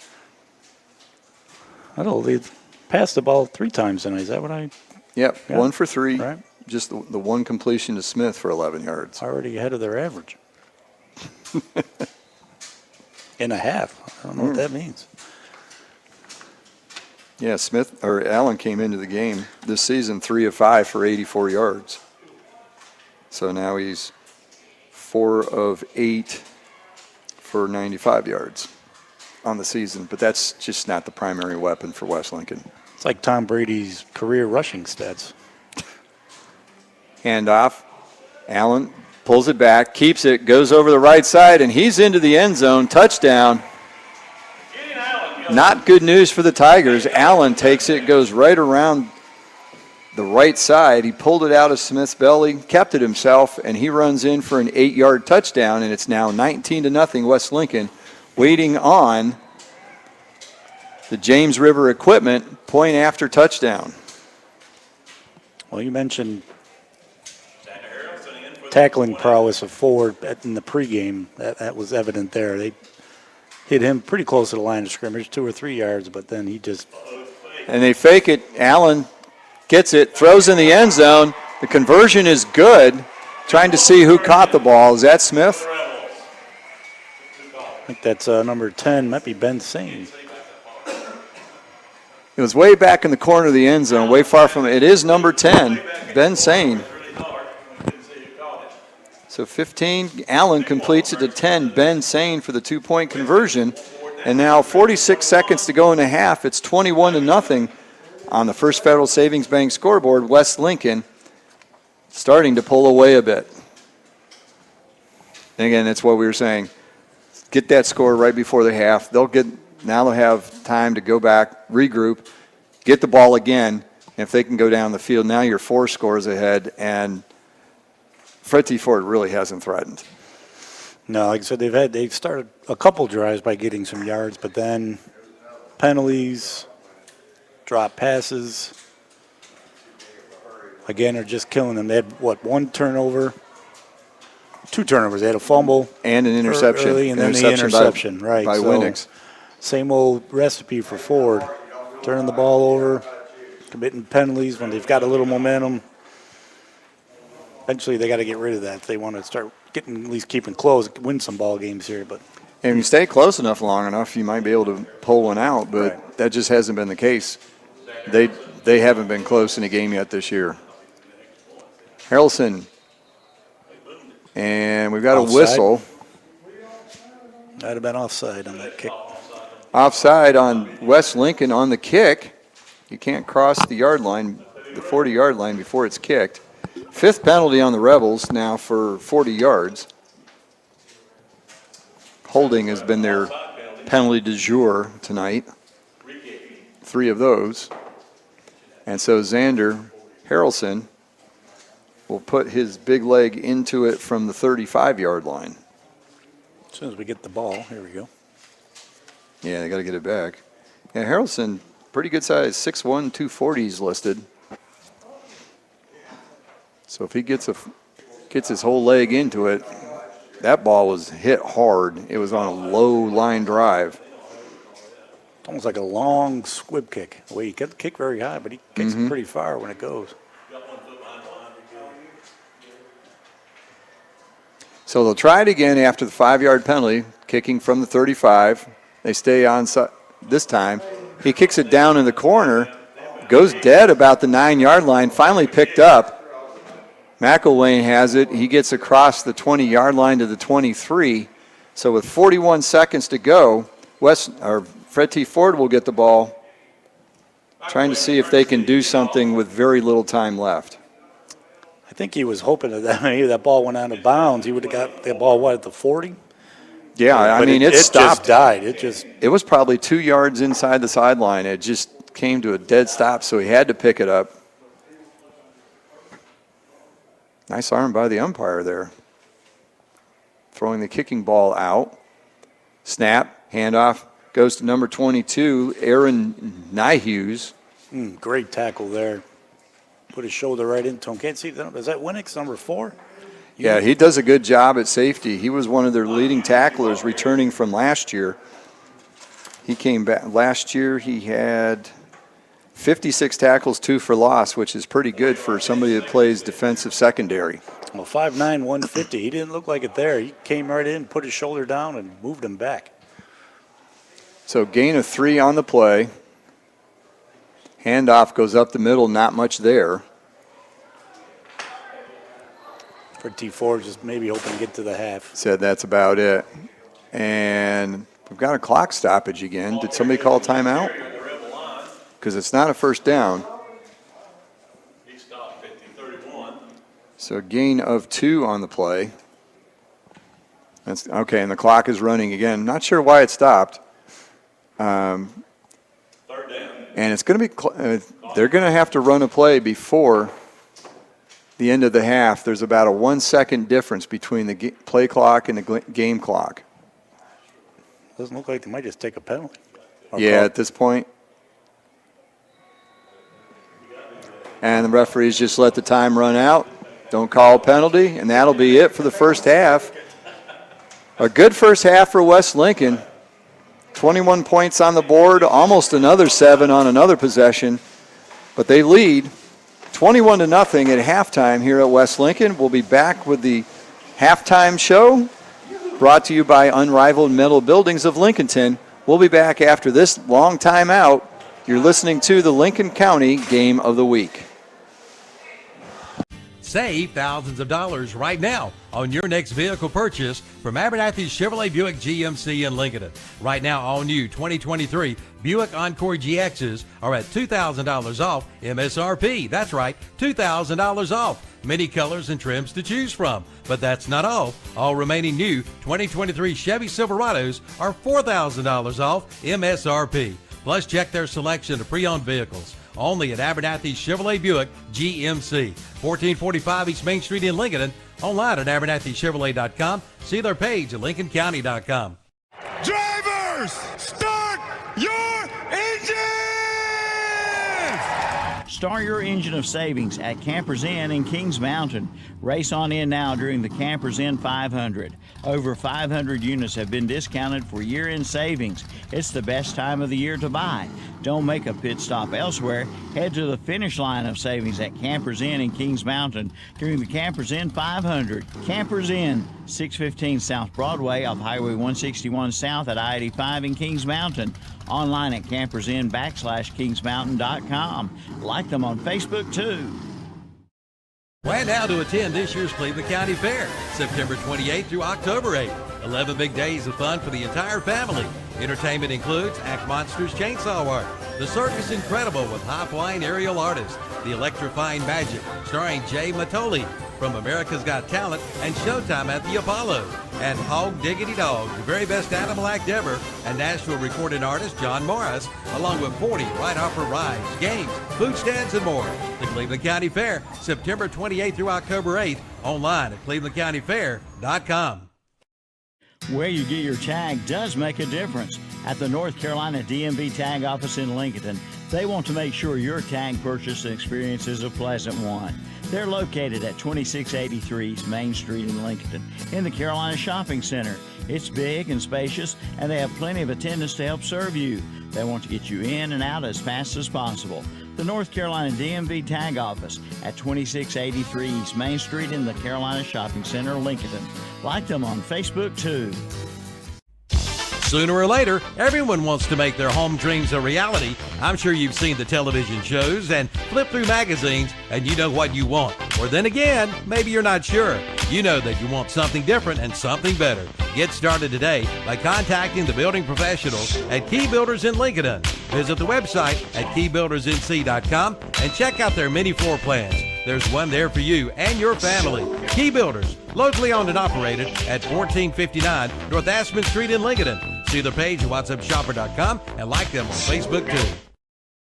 Attention home buyers. Call Neeline Cole Termite and Pest Control before purchasing your new home to avoid getting stuck with extensive damage, typically not covered by homeowners insurance. Neeline Cole Termite and Pest Control will inspect your home for prior or present wood-destroying insects and moisture. Call Neeline Cole Termite and Pest Control today to schedule your free estimate at 1-800-7-THE-WEB and receive $25 off any new service from Neeline Cole Termite and Pest Control.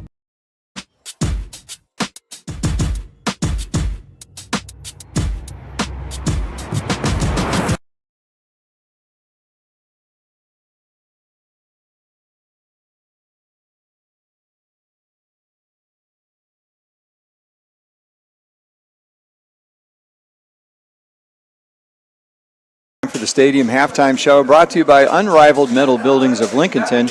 First thing up, we'll do a quick recap of the first half. All the scoring was done by West Lincoln.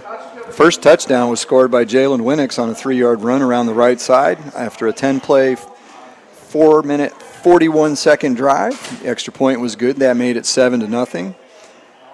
Then on the next possession, it was a 13-yard run, this time by Caden Smith. The extra point was blocked, so just 4 seconds into the second quarter, it was 13-0 West Lincoln. After an interception, West Lincoln was in good shape, got all the way down to the 5-yard line, but 2 incompletions inside the 10-yard line was the end of that drive. Foard got the ball back, turned it over this time on an interception by Winnicks. No, wait, Winnicks had the interception earlier. It was a fumble on that one. Recovery, yep, right? Fumble recovery. And they took the ball down, scored on an 8-yard touchdown run by Gideon Allen. He kept it, went around the right side and scored. Then Allen threw to number 10, Ben Sane, in the back of the corner of the end zone for the 2-point conversion. And that made it 21-0, and that is the score here at halftime. Taking a look at some of the stats, we'll start with Fred T. Foard. Rushing-wise, as a team, they've got 51 yards rushing on 17 carries. So they're averaging barely 3 yards a rush. And they got 18 of those yards on one play. So not much in the way of running. The leading rusher for them is number 5, McCorkle. He's got 8 carries for 37 yards. The only other person above 10 yards of positive yardage is McElwain, 5 carries for 15 yards, right at the 3 average. Passing-wise, they are 2 for 3 for 36 yards. One pass from Westmoreland to number 2, Keenan Terry. That was for 31 yards, and that was their biggest play of the first half, as they have 87 yards offense. Yeah, like I said, as we mentioned, we wanted Fred T. Foard to come out, play a little desperation ball, control the clock, not turn it over, make good decisions, and the same old for Fred T. Foard, turning the ball over twice.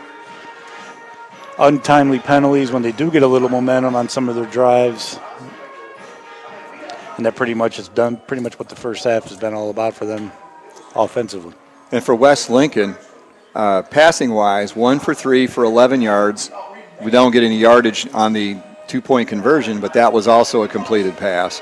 And Allen's been smart about it. A couple times he's rolled out, been looking downfield, nothing there. He just tucks it in, gets a few yards, doesn't lose yardage. So a really smart play by Gideon Allen at quarterback. So 1 for 3 for 11 yards, 1 completion to Caden Smith. Well, we mentioned that, there's really only one positive outcome when you drop back to pass, and that, of course, is the completion that you're trying to make. Incompletion, it's not necessarily a bad thing, but there's no positive yards, and, of course, interception's going to happen. But Allen's done a great job, great decision-making, tucking the ball, as you mentioned, and just getting some positive yards. There's a lot of excitement here for the Rebel Regiment. They're out on the field performing their halftime show. People are getting fired up here in the booth about it. No, they're fired about what's going on with the football team and fired going on with the band. Why not? And for West Lincoln, 24 carries, 175 yards. So they're averaging 7.5 yards per carry. That's always a recipe for success. So leading them is Caden Smith, 10 carries, 71 yards. Winix, 7 carries for 32 yards. And as we mentioned right at the end of the half, he had some good runs, and every time that happened, a penalty was thrown, and he lost those yards. And then also Allen, 6 carries for 65 yards. He had that 28-yard run on the first drive that helped set them up for the touchdown. And also one other carry was by Keegan Bostic, 1 carry for 7 yards. So 24 carries, 175 yards, 186 yards total.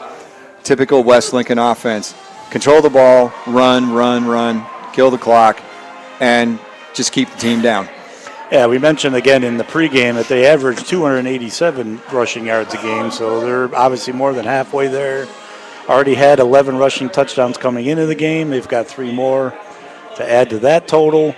As you mentioned, just ball control, getting that 4 or 5 yards at a time, controlling the clock, controlling the line of scrimmage. And again, Allen making great plays, whether it's on a pass, when they've attempted 3 of them, probably or 4 or 5 rather, and then, they've run the option a couple times. He's made good decisions, pulling it up, getting 10, 15 yards on some of those runs, and keeping the ball off the ground and in their possession. Well, you're listening to the Stadium Halftime Show, brought to you by Unrivaled Metal Buildings of Lincolnton. We'll take another time out here and be back with more after this on the Lincoln County Game of the Week. Who are you going to call? Bug Busters. Since 1998, Bug Busters has been serving North and South Carolina with the very best in professional pest control. Family and veteran owned, Bug Busters is there for your pest control, crawl space, encapsulation, termites, wildlife, structural repair, and waterproofing. Just call 704-732-2227 or visit their website at bugbusters.com.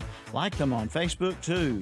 Bug Busters Pest Control and Home Improvement, 2863 Highway 27 East in Lincoln. Who you going to call? Bug Busters. First Federal Savings Bank. They've been serving Lincoln County and the surrounding counties since 1940. If you're looking to build your dream home, purchase a new home, or buy land, they have the products and services for you. At First Federal Savings Bank, they want to get to know you by name and build a relationship for generations to come. Give them a call at 704-735-0416 or visit the website at ffsb-nc.com. Member FDIC and equal housing lender. You can book your tee times online at the Glen Oaks Golf Course in Maiden. Just go online at glenoaksgolf.com. Pick out your tee time and book it. Check out their pro shop, snack bar, driving range, and banquet hall. And memberships are available. For more information, call 828-428-2451. Or again, go online at glenoaksgolf.com and like them on Facebook too.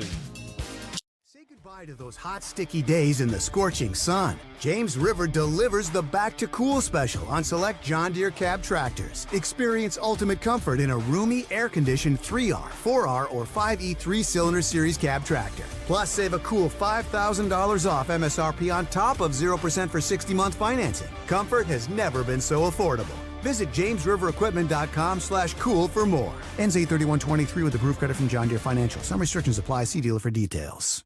Since 1919, Rhodes and Bill Oil Company in Lincoln has been serving the Lincoln County and surrounding area.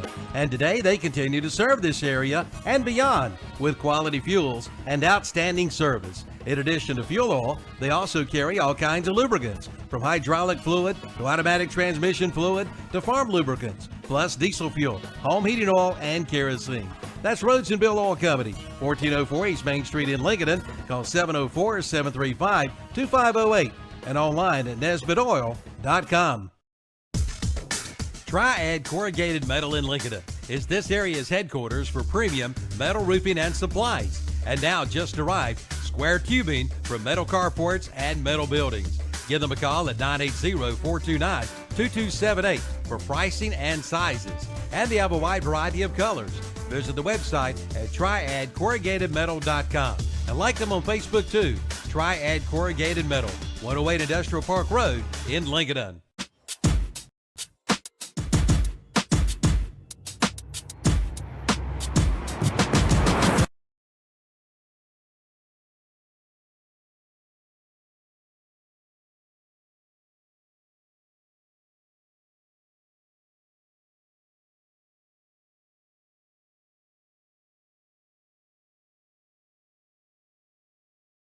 Come back. These are last week's scores. That's why.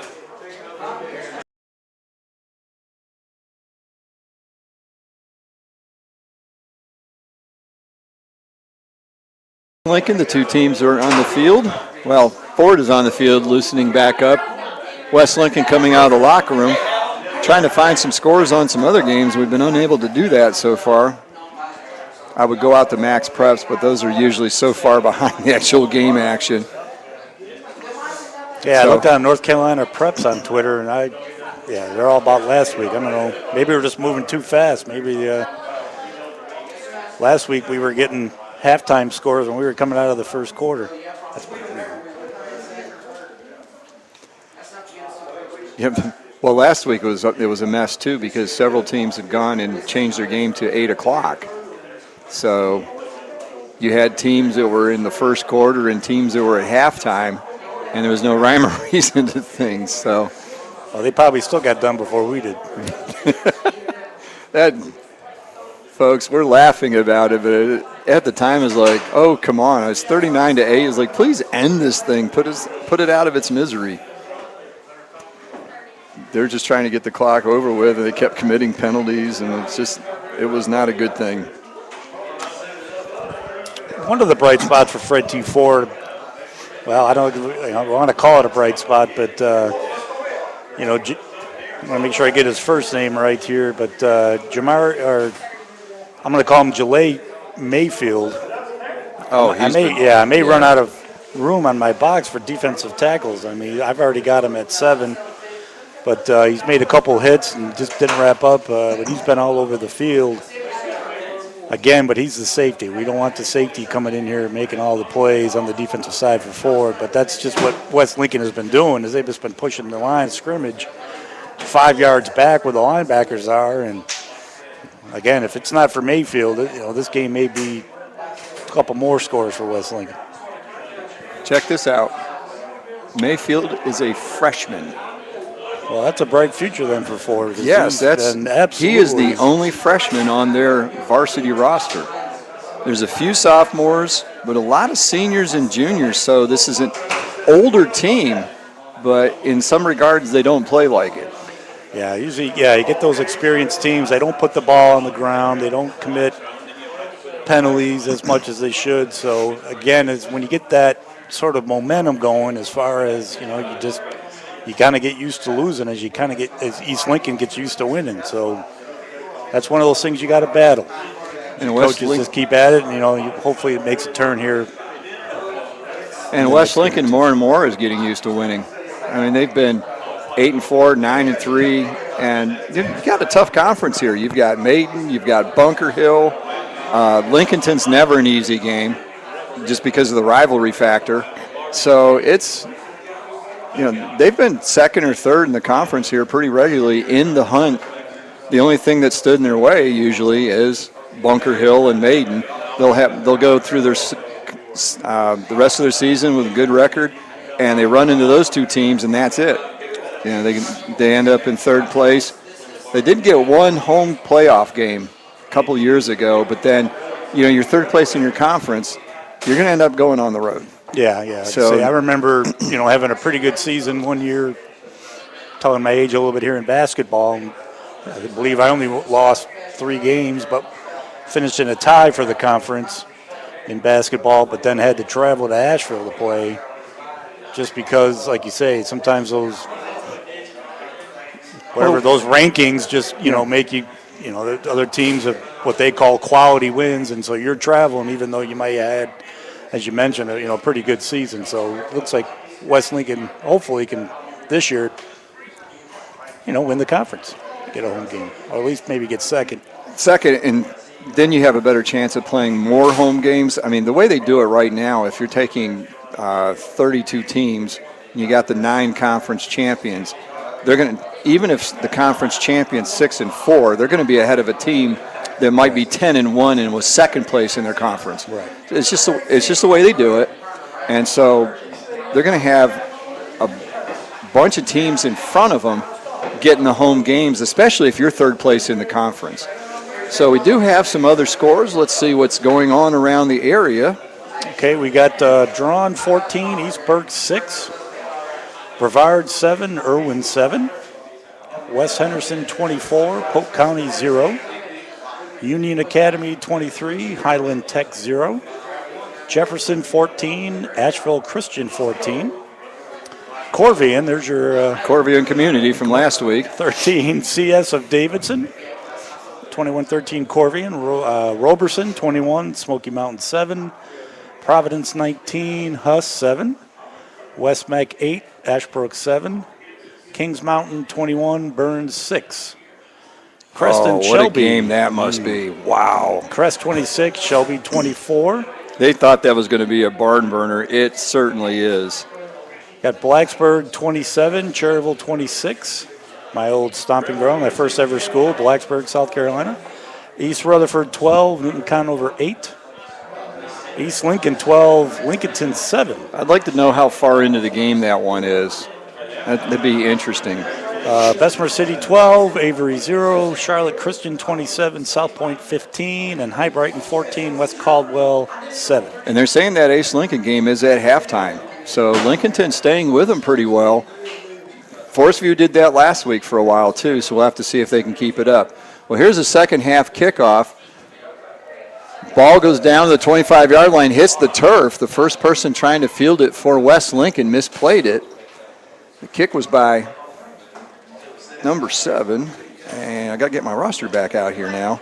That was Alex Parker, the second quarterback for Fred T. Foard. Kind of a pooch kick, misplayed, but finally fallen on. Yes. And West Lincoln will have the ball 1st and 10.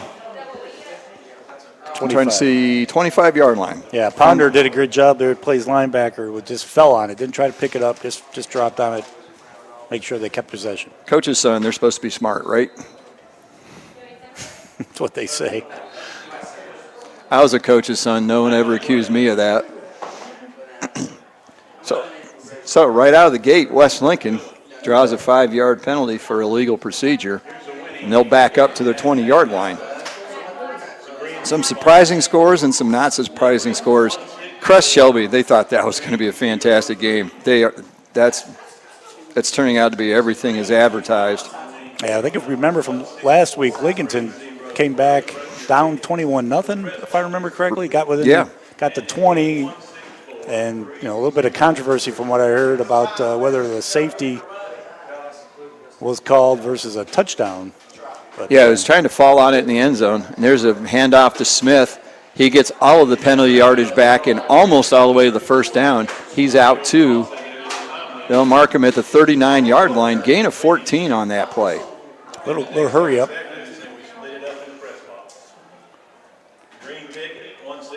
Handoff again. This is Winnick coming back to the left side. He's across the 35-yard line. That'll be a Turner Hauser Insurance first down for the Rebels. One of the other defensive stars that we been calling for Fred T. Foard is number 44, Seth Murray. He was kind of instrumental early in the first half. Now he's coming back here in a second and making some plays. Hand off to Winix again, this time on the right side. Bounces it outside a little bit. Gets away from the first tackler, but not the second, third, and fourth. But he does get out to the 45-yard line. So a gain of 6.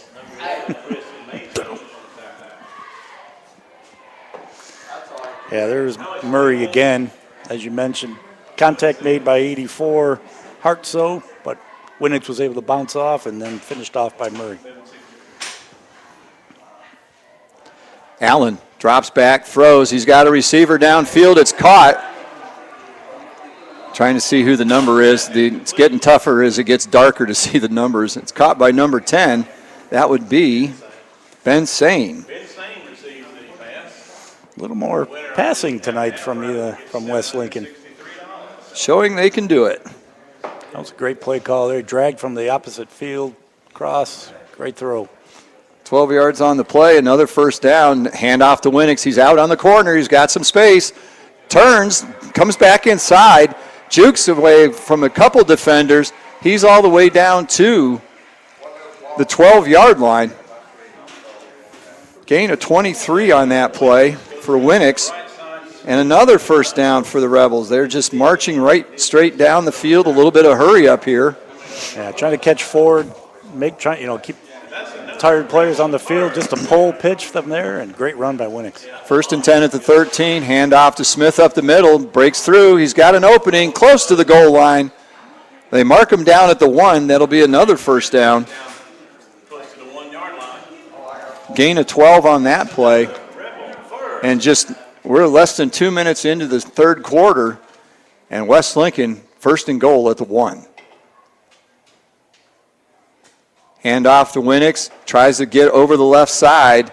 He's stacked up there.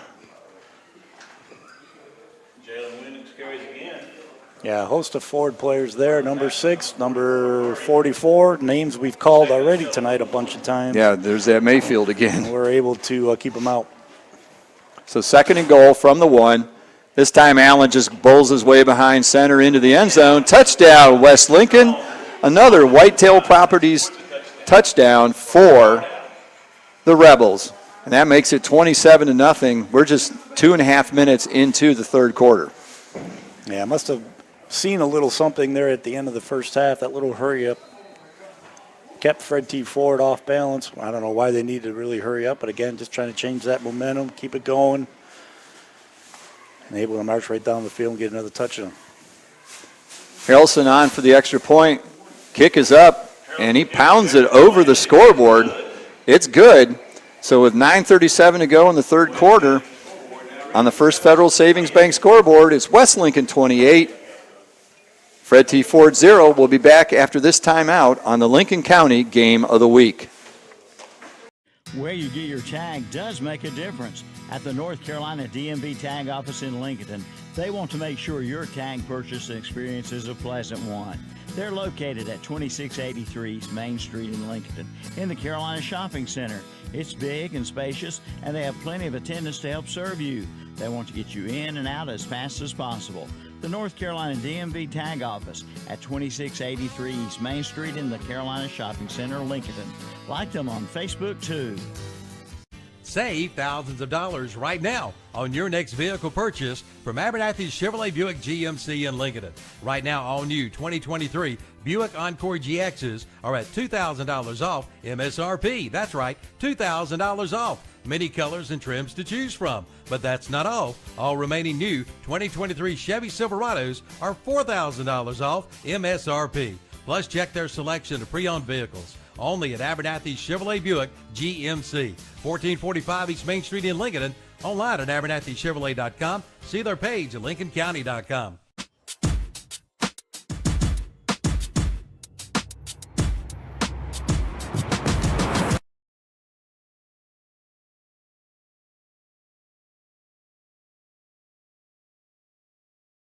West Lincoln, kickoff by Harrelson, bounces down the left sideline. McElwain makes a good play and lets it go out of bounds, so it'll be a penalty on the kick, and the ball will be marked Where do they do it in high school? I have not seen a kick out of bounds this year. I want to say it's about the 40 or 45, I thought. 35-yard line. 35. Okay, so it'll be 1st and 10 for Fred T. Foard at their own 35-yard line. Probably about their best field position of the night. Again, 2 wide receivers, 1 on each side. A little more of a stack look than they had before. Pitch back goes to McElwain. He goes around the left side, gets some positive yardage, and gets out to the 41-yard line, gain of 6.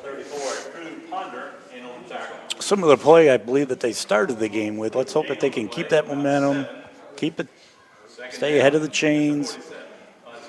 Don't turn the ball over. Don't make any penalties. See if they can get on the scoreboard here. Also getting the plays in a little quicker. 10 seconds left on the clock here. Handoff up the middle. Not much there. Might have gotten back to the line of scrimmage, and that would be about it. Still trying to see who the ball carrier is. There were so many people around him. Yeah, that was Ponder there for West Lincoln with the tackle. We mentioned that they run at 3-4. Linebacker is very aggressive, filling the gaps inside. McCorkle on the carry. They give him a yard, so it'll be 3rd and 2. Ball at the 43-yard line. Handoff up the middle, 1st down, and Moore gets across the 45 near midfield, brought down at the 49-yard line. Another good run there by McElwain. So it's McElwain and McCorkle. That's pretty much the offense for the most part. A lot of times when things aren't going your way, just simplify things. Just straight play calls, things that you've done well in the first half, continue to do better, continue to run those plays, those ideas. Again, stay ahead of the chain. Let's see if they can keep that up. So he gets out to the 49-yard line, 1st and 10. Another Turner Hauser Insurance 1st down. Motion, double reverse. Ball goes to number 3, Ryan Zich. First play was to Chris Mazo. He was going to the left. Then you have Zich coming back to the right. He gets around the right side, gets into Rebel territory at the 47-yard line. So a little razzle-dazzle there, but just only gaining 4 yards on that. But again, positive yards. Yeah. Yes, it is. Keep the ball moving. Keep it going. Exactly right. Don't put it on the ground. Parker under center. He's the quarterback. Pitch back to McCorkle. He's got some space. Breaks across the 40. Ball comes out, but the referees are signaling that he was down, so McCorkle gets down to the 37-yard line. It'll be a 1st down for the Tigers. 10-yard gain on that play. Just running hard, straight off tackle. Again, keep the things moving, keep the chains moving. Turner Hauser Insurance 1st down. And they're going with a bit of a hurry up here. They're getting the plays in much quicker, getting right up on the line. Handoff there goes to number 4, McElwain. It's almost like they're alternating carries there. So they started at the 37 on that play. They get down to the 30-yard line, so another gain of 7. Good job for Tigers. This is their best drive of the night. First time in Rebel territory, they're down to the 30. Don't see 4 wideouts very often. Not for them. Parker throws. He's got a receiver. Overthrows him. Overthrows the defender, too, fortunately. And if you waited a half second, you might have had set number 3, Zich, heading towards the end zone. Looked like nobody behind him. Looked like number 3, J.J. Fansuk on the coverage. Went just over his outstretched arms as well. So they had 2nd and short. Now it'll be 3rd and short, just 3 yards after the incompletion. In Rebel territory at the 30-yard line. They need to get to the 27 for a 1st down. Parker hands off to McElwain. Around the left side, he's got an opening. 1st down. He gets across the 25 down to the 20. And for the first time tonight, the Tigers are going to be in the red zone, knocking on the door. That play looked like it was designed to go to the right side of the offense, but he saw something as soon as he got the snap and just darted left. Great read by McElwain to get that first down. Snap to Parker, hands off to McCorkle. They goes left again, but not much there. He might get over the 20-yard line to the 19, and they're going to be generous and give him to the 18. So, yeah, gain of 1. McElwain carries. So it'll be 2nd and 9. Drew Ponder, leading tackler for West Lincoln on the play. So again, 2 in the backfield, 2 wide receivers to the left, nobody to the right. But that's where the play goes. Passes out there, passes behind the intended receiver, number 5, McCorkle. He had to spin around to try and make a play on it, got a hand on it, but it fell incomplete. Yeah, he was one of the H-backs that was lined up next to the quarterback. Just came out into the flat. He was able to hold that. It would have been at least 5-yard gain, I would have thought. If he makes a move, maybe even all the way to the end zone. Yeah, he's working on J.J. Fansa, who's the DB over here way to the right side. Now you got 3 wide receivers. Parker pulls it down, keeps it, gets across the 20, but not much more, maybe a yard, maybe the line of scrimmage. And that's going to be 4th and long already for Foard. So the promising drive is stalled here.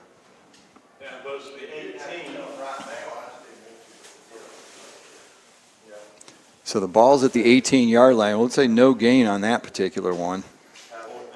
Parker tried to keep it and get some yardage. No kicker on for Fred T. Foard. They're going to go for it. 4th and 9 here from the 18. Parker back to pass. It's not going to go well. They were trying to set up the screen. They let the lineman flood through. The pass is completed to number 4, McElwain, but the screen pass is way behind the line of scrimmage. Caught, and it's going to be turned over on downs. That almost looks like West Lincoln had an idea of exactly what they were going to do because, yeah, they ran up the field. Most of the defensive linemen went out to the left, and 18 for West Lincoln. Caden Smith just sniffed it out. Wasn't fooled at all. Made a great play, great tackle. Loss of 12. Excuse me, loss of 12 on that play, so West Lincoln will take over 1st and 10, their own 31-yard line. Already up 4 touchdowns. Hand off to Winix, going through the right side, gets across the 35. He's brought down at the 37. Gain of 6. Yeah, fake motion to the left and then countered underneath with Winix. Was able to get 6 yards. Looks like he's shaken up on the play. Tackle there by number 44 for Foard. And again, another name we've called, Seth Murray. So timeout, injury timeout here. Winix being helped off the field. I don't know, do you get popped pretty hard on that play? Not sure if you can't tell landed what on the issue. ball. Yeah, it might have landed on, knocked the wind out, or perhaps lower. But I will not speculate. Yeah, you keep seeing foul tips in baseball going in the wrong place. It may have been the same thing there as well. So, got an injury timeout here. 4:31 to go in the 3rd quarter. Again, this quarters move pretty quickly when both teams are keeping it on the ground. 28-0 West Lincoln. If they haven't put it away already, one more score would certainly do it. And they're capable of going down the field and killing all of the rest of this quarter and some of the next one on one possession. Handoff. Now Allen pulls it back, vaults over one tackler. And we've got a flag coming in late from the secondary. Allen carries the ball, gain of 2 around the right side, but let's see what the penalty is.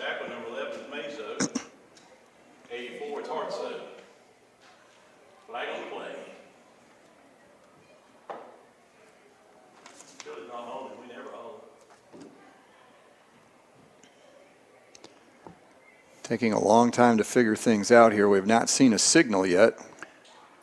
And surprise, surprise, another hold on West Lincoln. We haven't seen that tonight, have we? It's like misconducts last week in Forestview. Yeah, this is the MO for West Lincoln. Again, the only thing stopping them have been their holding calls. So after the 2-yard gain is wiped out, and after what would have been a first down, now it's going to be 2nd and 8. Would have been enough for the first down. So Allen under center. Rolls left, looks downfield, throws. He's got a receiver down the middle open, just leads him a little too far. Pass was intended for number 24, that is Landon Fitzpatrick. Fitzpatrick on a bit of a post route coming over from the right side to the left. He had his defender beat and no help over the top. Well, we mentioned Mayfield for Foard, freshman. I think he bit awful hard on the play action. Came down, tried to make a play, and by that time, receivers were well behind him, just overthrown there by Allen. So it'll be 3rd and 8. Ball's on the 32-yard line. West Lincoln trying to fakes the pitch, hands it going back to the left. It's Caden Smith with the ball. No, it's not. Keegan Bostic. Excuse me. Keegan Bostic on the inside kind of reverse handoff. He gets to the 42-yard line. That'll be gain of 10 and another Turner Hauser Insurance first down. Yeah, faking that pitch off to the right. They pull one of the guards, come back underneath. And I mentioned you should follow those guards because that'll take you to the ball if they pull. Foard hasn't got that memo. Allen back to pass, throws downfield. He's got a receiver open. This time he connects. Catch is made at the 30-yard line. So that'll be a gain of 28 on that play. Ben Sain again on the reception. And another tackle by Mayfield. Lost his helmet. He'll have to come out for a play. Down to the Tiger 30 for another Rebel first. So another Turner Hauser Insurance first down. The Rebels showing, hey, we can come out and throw the ball and do a good job of it. So gain of 28 on that play. Allen back to pass again, dumps it off into the flat. Catch is made, and that's going to be a horse collar tackle there. Smith makes the catch, and he's brought down from behind after a gain of 8.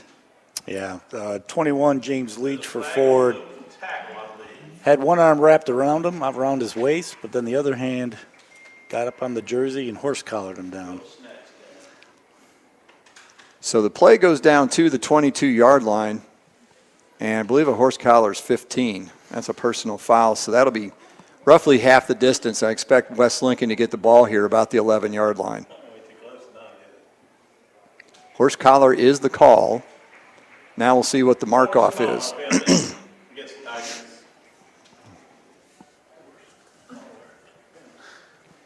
It's like the side judge was showing the umpire on how to make a proper horse collar call. That's not one you see very often. You just pull on your collar, and he pulled it. I guess he didn't pull it hard enough for the side judge to. Okay, still this ball still has not been spotted.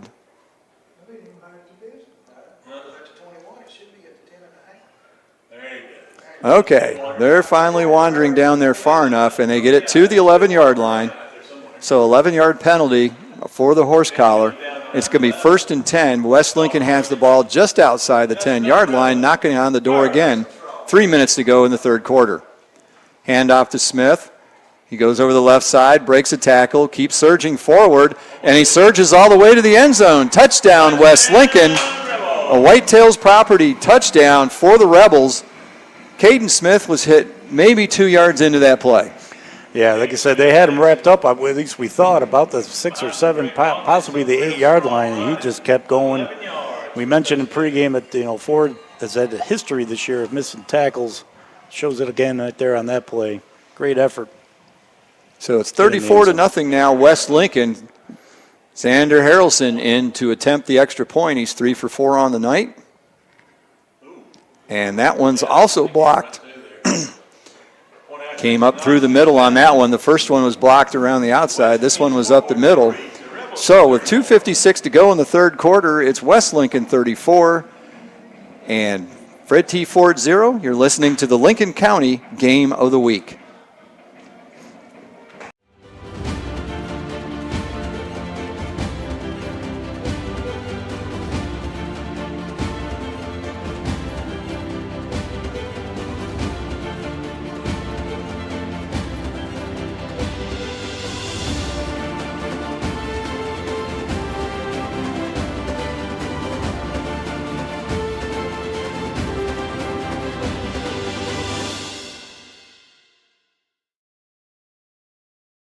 Built upon a solid foundation of cast iron and steel, the Kubota L-Series is part of our under 100 horsepower tractor lineup rated #1 for reliability. They feature powerful Kubota diesel engines and easy operation. The durable Kubota L-Series. Talk to your local Kubota dealer today to schedule a demo. Go to KubotaUSA.com for full disclaimer. Your Kubota dealer is Parker Farm Service, located at 126 Bessie Drive on Oak Grove Road at the Highway 74 bypass in Kings Mountain.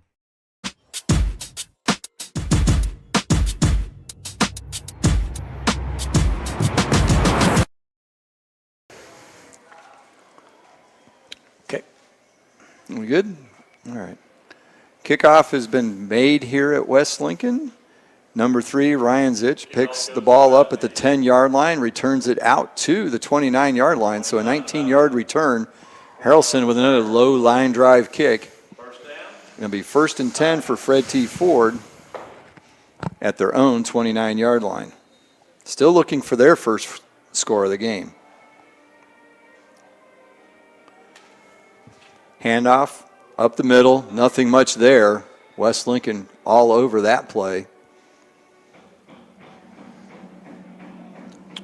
Yeah. Carry there by number 44, Seth Murray. Yeah, for West Lincoln, we've been calling Ponder on the defensive side. As you mentioned, a leading tackler coming into the game for West Lincoln. And, of course, Mayfield for Foard. It's a two-man show on the defensive side of the ball. Gain of 1 on that play, 2nd and 9. Handoff up the middle. More of an opening on that particular play. Ball carried by McCorkle. And he gets out across the 35 to the 37-yard line. Gain of 6 on that. Yeah, I don't have 66 for West Lincoln on the roster.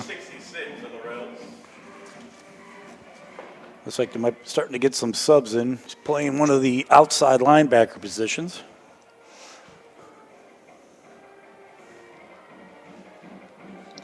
Westmoreland back in at quarterback, hands off to McElwain.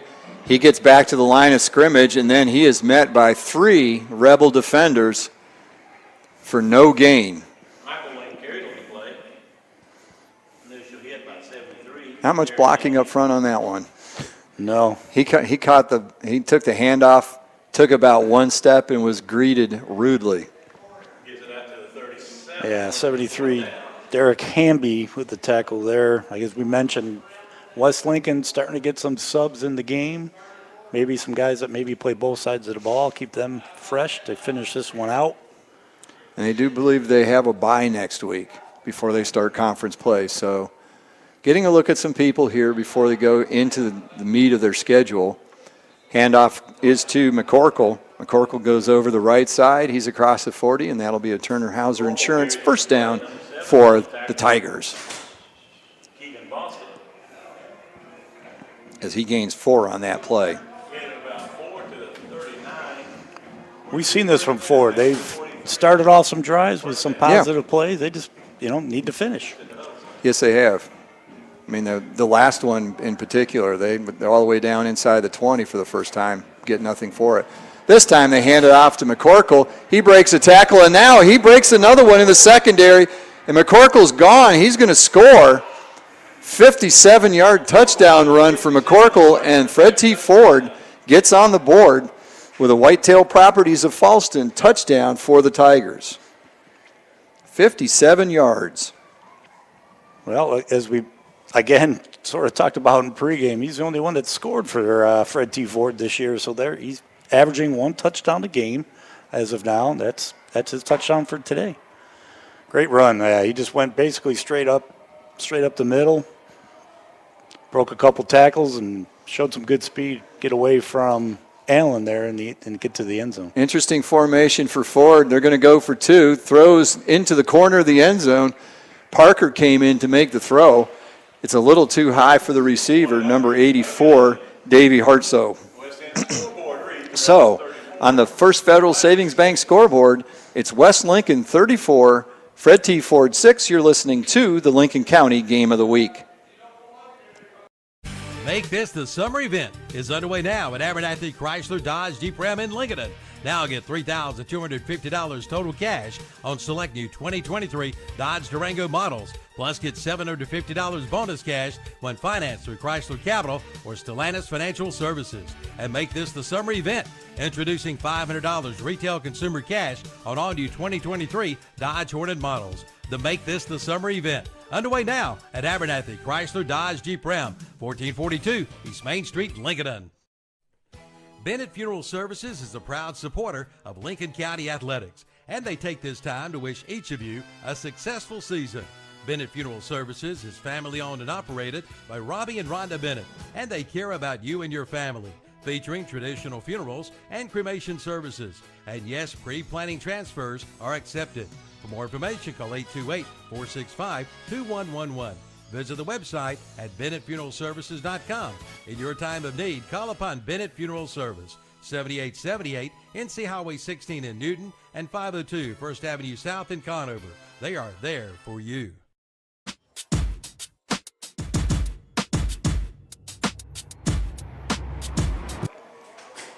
Ball is received at the 21-yard line. Trying to see who caught that. That's Ponder. Looks like Drew Ponder for West Lincoln. Hauled that in. Got it back to the 36-yard line. So a nice 15-yard return by Ponder. And it'll be 1st and 10 for the Rebels at their own 36-yard line. Just 21 seconds left to go in the third quarter. And remember, Lincoln County Game of the Week is brought to you by our title sponsor, Bug Busters of Lincolnton. Allen still under center, hands off. Looks to be Caden Smith on that one. Check on that. As we said, we're starting to see some subs, and yeah, that's Smith on that particular carry. He does search forward for 3 yards that didn't look like they were there. End of the third. And that's the end of the third quarter. The score is 34-6. You're listening to the Lincoln County Game of the Week on KTC Broadcasting. The all-new Nissan of Shelby, where they do the right thing. First time, every time. Nissan of Shelby now has new management, plus a big new inventory with new prices, giving you a whole new customer experience. Check their amazing lineup. Nissan Rogues and Muranos, and trucks like the Nissan Frontier and Titan, plus a wide range of pre-owned vehicles with special rates and pricing. Come to the all-new Nissan of Shelby, 631 South Post Road, right off Highway 74 East in Shelby. Online at nissanofshelby.com. Folks, if you are looking to buy a new metal building, let me tell you the place to go. Unrivaled Metal Buildings in Lincolnton. With over 20 years experience, they specialize in metal carports, garages, RV covers, storage sheds, and more. They offer bank financing and a credit-free rent-to-own program. All of their units are engineer certified to meet local wind and snow requirements. Commercial sizes are available as well. Address is 2541 East Main Street, Lincolnton, or call 844-848-8676. Also, check their website out at unrivalledmetalbuildings.com.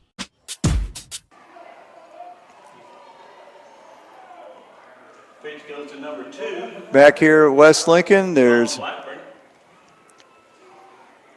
Allen, pulls it out, goes around the right side, pitches late to Sean Blackburn, number 2. So we're having another conference, though. I do not see a flag, do you? Or is it a sideline warning? I do not. Yeah, it might be a sideline warning. They've already. I've seen the side judge here a couple times turn around and do the get back move. Need to get the get back coach on them.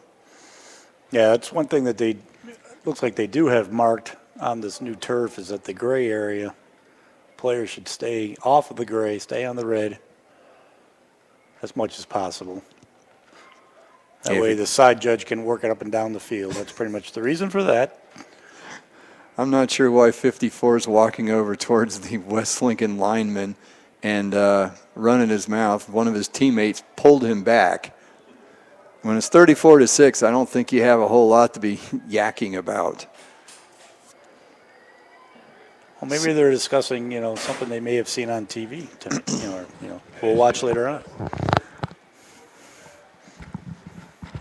All right, so we're having a long discussion here over in front of the sideline. The ball was marked down at the Fred T. Foard 42-yard line. So the pitch on that play.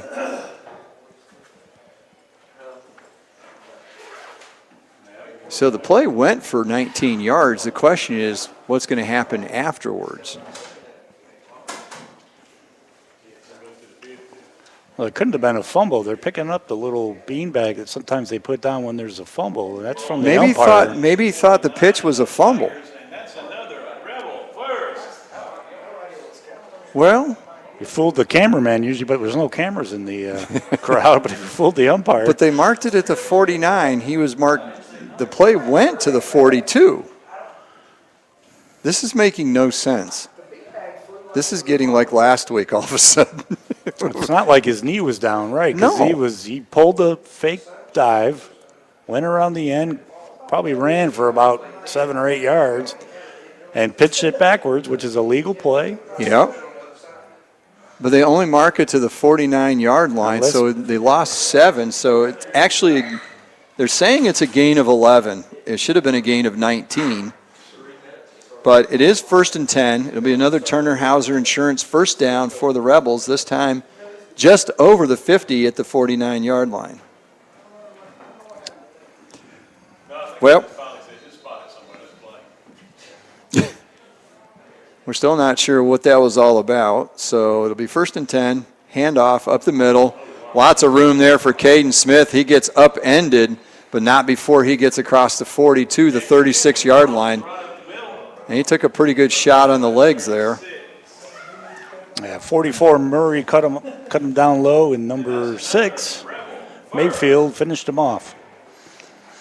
Just a straight dive play right behind the tackle. Yeah, nothing fancy there. They just blew a hole open. Smith had lots of room to run through. He gained 13. And that definitely put Smith well over 100 yards. I've got him at about 120 now. Allen hands off. This time it goes to Drew Ponder into the ball game. He breaks a tackle, breaks another tackle, gets across the 20-yard line down to the 15. Again, poor tackling by Fred T. Foard. He was hit no more than 4 yards into that play. And he gets all the way to the 15. So Drew Ponder there with a gain of 21 on the play. When he should have only had 4 if you go by initial contact. Well, he made that reception after they scored the touchdown. They saw how he ran there, so they decided, well, why not? Let's give him the ball. And he ran hard. He's a hard runner, as well as a great tackler on the defensive side of the ball. Allen rolls out to the left. He's going to keep it. Tries to outrun the defense. Does. Gets some yardage inside the 10-yard line before he's brought down. I think that was run all the way. He may have looked for a second at pass, but I don't think there was much that was going to be available on that side anyway. Looks like there was just one receiver on that side who was covered. So, yeah, there was no sense in even trying to attempt to throw. So gain of 6 for Allen. It's going to be second down at the 9-yard line.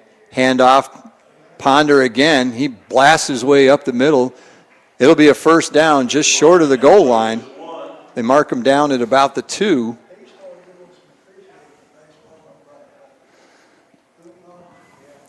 So gain of 8 on that play. First and goal.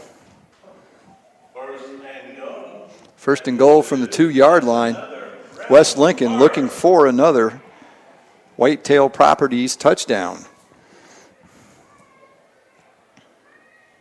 Allen under center. Handoff. Up the middle. Touchdown. Walks into the end zone. It is number 2, Sean Blackburn, with a 2-yard touchdown run. And West Lincoln is now ahead 40-6. As the cannon goes off again for another Whitetail Properties touchdown, West Lincoln. So Xander Harrelson's on for the James River Equipment point after touchdown attempt. Snap. Hold is low. Allen gets up, looks, and he's going to just follow Harrelson into the end zone for the 2-point conversion. Low snap, but good play by Gideon Allen.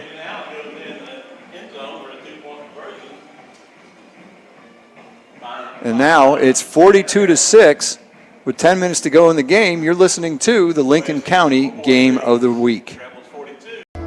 Start up the savings on your auto insurance with a stop at Turner Hauser Insurance Group in downtown Lincoln, your area insurance agency.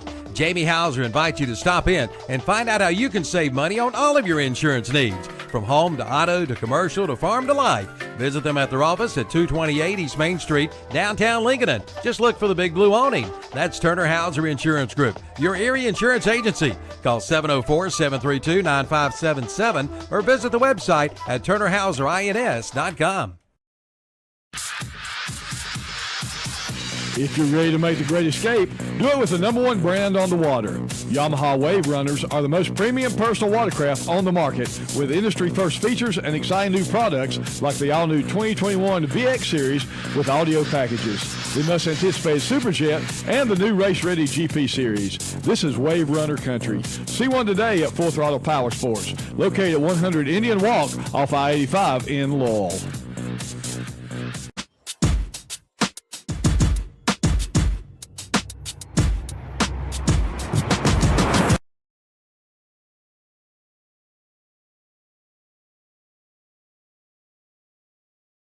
Touchdown of the night for West Lincoln, all of them on the ground. Not a shock there. So it's 42-6, 10 minutes to go in the game. Xander Harrelson will kick off yet again. Boots it down the center of the field. Catch is made at the 17-yard line. It's number 3, Ryan Zitch. He breaks one tackle, gets around to the right side. He's going to have a good return. Caught the ball about the 10-yard line. Returns it out to... They're marking him at the, let's see, I'm trying to see where they marked him out of bounds. It looks like the 36-yard line, so about a 26-yard return. It's like Harrelson pushed him out of bounds there. Last couple of weeks, he's got to get a tired leg. He's been doing a lot of kickoff duties. He's got good size to him, so that's not a kicker you want making a tackle if you're the running back. It's like Sebastian Janikowski coming at you. That was a very big kicker. Pitch out. Goes around the left side. McElwain with the ball. He's brought down after a short gain, maybe about 4 yards. 22, Drake Wood with the tackle. Again, we mentioned West Lincoln bringing in some subs. Ooh. Great form tackle there by Wood. Actually, they mark him as getting a gain of 6 on the play, so didn't seem quite that long, but then we start doing the math and you go, oh, it's 2nd and 4.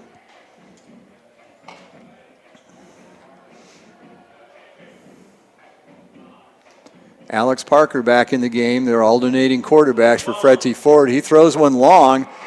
It wobbles up in the air, and it's intercepted by West Lincoln at the 26-yard line.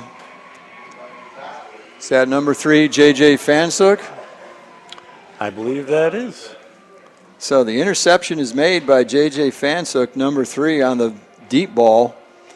That one hung up there way too long, and it turned into a jump ball situation. Fansuk got better position. That might be number 25. I think he was in the same area, but that's Parker Kelly. Parker Kelly then. With okay. The interception. Sorry. Tough to see these numbers, as you mentioned, those black numbers here. Yeah, you got the bluish numbers, the blue-gray number against red. Yeah, they're outlined. It's not bad if you're looking at the team right in front of us, but out on the field, it's a long way away. It was better when it was daylight, but with the lights on now, it's difficult. 1st and 10, handoff up the middle, and the running back is hit at the 3-yard mark, but then surges forward another 4 yards. Trying to see who that was. Was that Smith? No. Looks like 14 or 44. 14, that's Landon Miller. So yet another person carrying the ball for West Lincoln. 14, Lucas Blackburn on the carry. Gideon still the quarterback? Gideon Allen? It looks that way.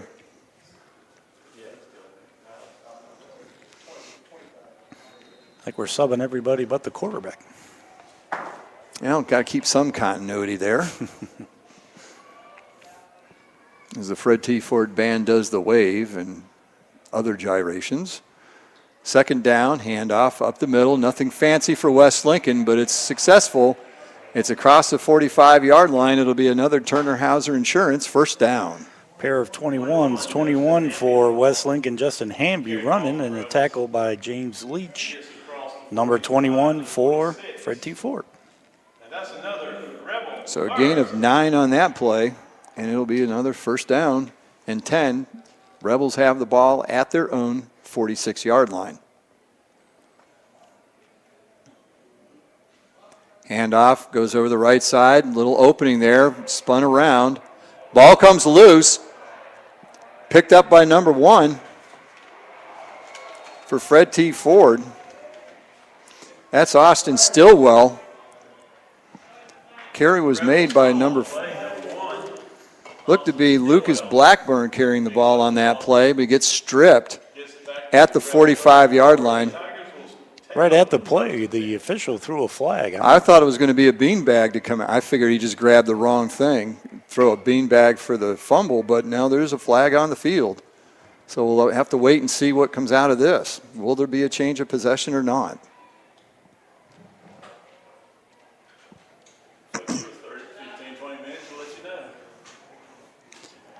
I believe that was Nathaniel Ashley for Fred T. Foard, who caught up to number 14, Lucas Blackburn, from behind and was able to strip that ball, and it was a hold on West Lincoln, so that will be a turnover by West Lincoln.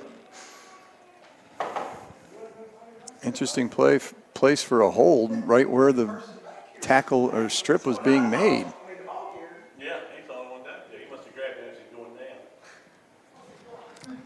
Okay, interesting call there. Fumbled, and that is, I believe, the first turnover of the season for West Lincoln.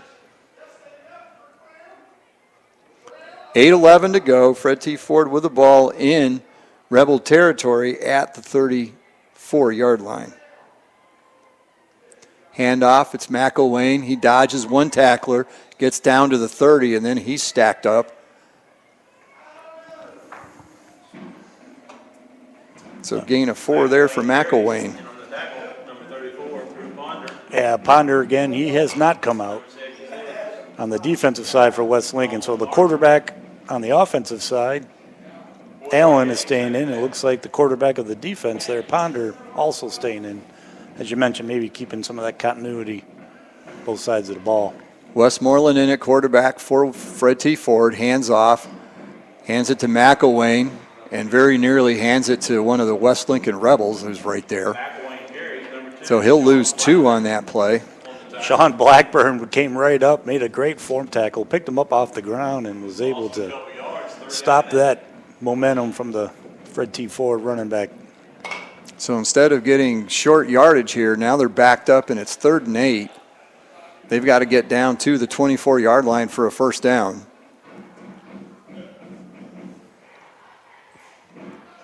One running back in the backfield, Westmoreland in the shotgun. Quick throw over the middle. It's caught by Ryan Zich. He gets down to the 20-yard line. That'll be a Turner Hauser Insurance first down for Fred T. Foard. 25, Harper Kelly on the tackle. Yeah, Parker Kelly, who's come on here at the cornerback position, who made that interception on the last drive, made a game touchdown-saving tackle on that one. Gain of 14 on that quick hitter on the slant pass.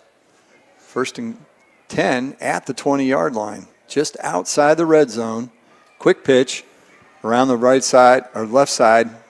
It's McElwain. He dodges, spins off one tackler. He gets down to the 10-yard line and to the 9, and that'll be another first down for the Tigers. It'll be 1st and goal at the 9-yard line.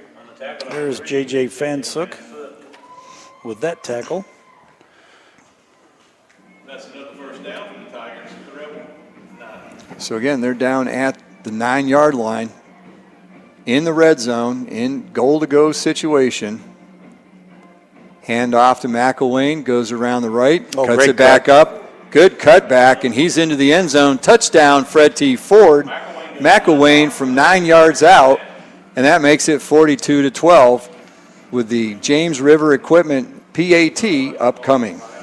It looked like he was going to break it on the outside, stuck his foot in the ground and cut it right back up. Great cut there by McElwain. So they'll go for 2 again. No, actually, they do have a kicker on this time. It didn't look like that last time. So all the linemen come in, and they'll form a normal formation here. Chris Mazo is going to be the kicker. Snap. A lot of movement there. I'm not sure if the snap was late or everybody was early or what the heck was going on there. But it should be a 5-yard procedure penalty against Fred T. Foard. Pretty good kick, even though it didn't count. I believe the official pointed at the Rebels. They didn't move.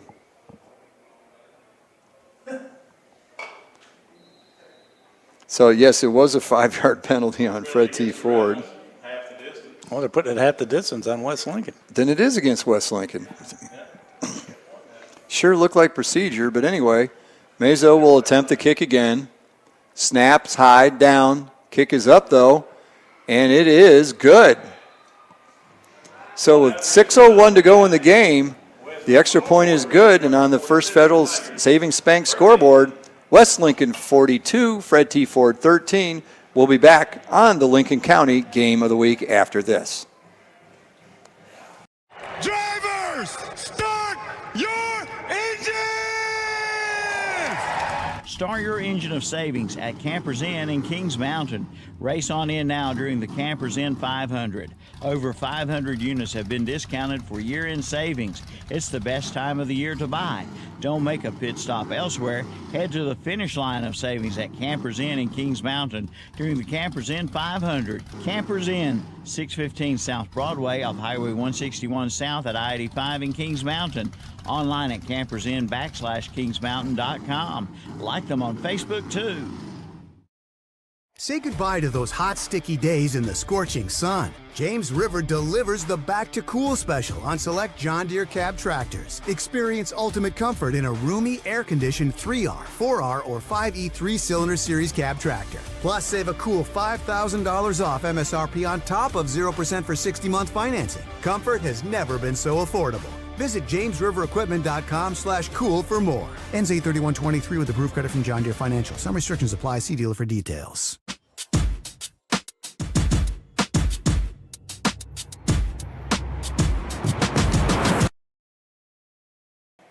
$10, $40. Back at Fred T. Foard. It was kind of an onside kick, kind of a line drive-ish, though, onside kick. It's almost like the kicker knew it was going to be an onside kick because he kicked it, but I'm not sure about the right side of the formation. I don't either. It was caught by number 40, Tyler Avery, and he just fell immediately, so it'll be 1st and 10 for the Rebels at their 48-yard line, 6 minutes to go.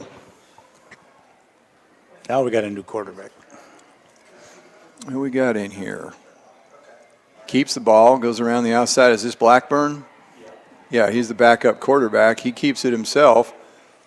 Gets across midfield down to the 49-yard line, so that'll be a gain of 3. And we've got an official's timeout.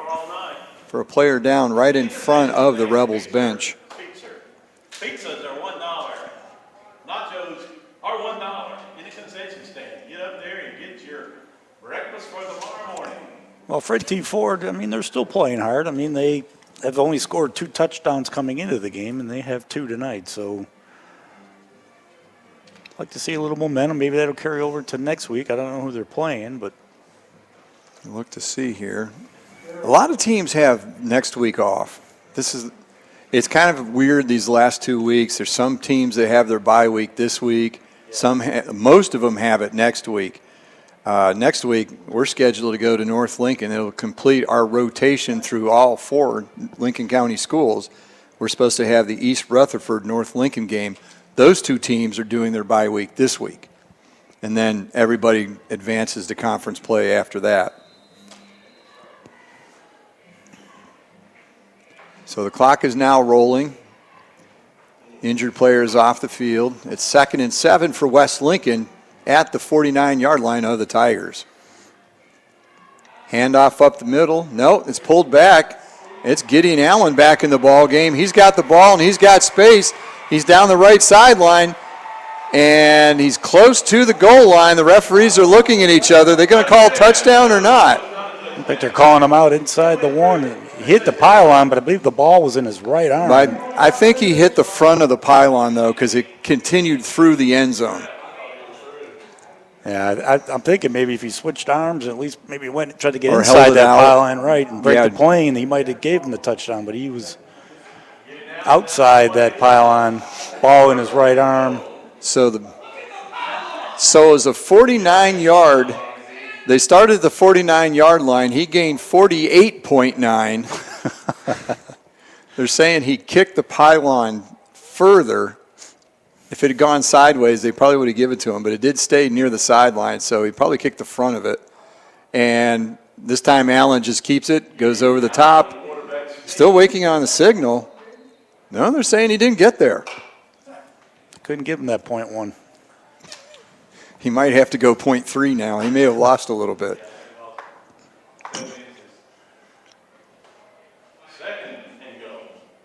So it'll be 2nd and goal from this angle, the ball's touching the goal line, but we're at a bad angle here. It's that close, it looks like it's over the goal line from where we are. That's the first time we've seen a little bit of push from the front line of Fred T. Foard, but I would imagine. Can they do it twice? No. Handoff. Touchdown, West Lincoln. Trying to see who the ball carrier was. Was it Smith? Thought it was 21. It might have been Hamby.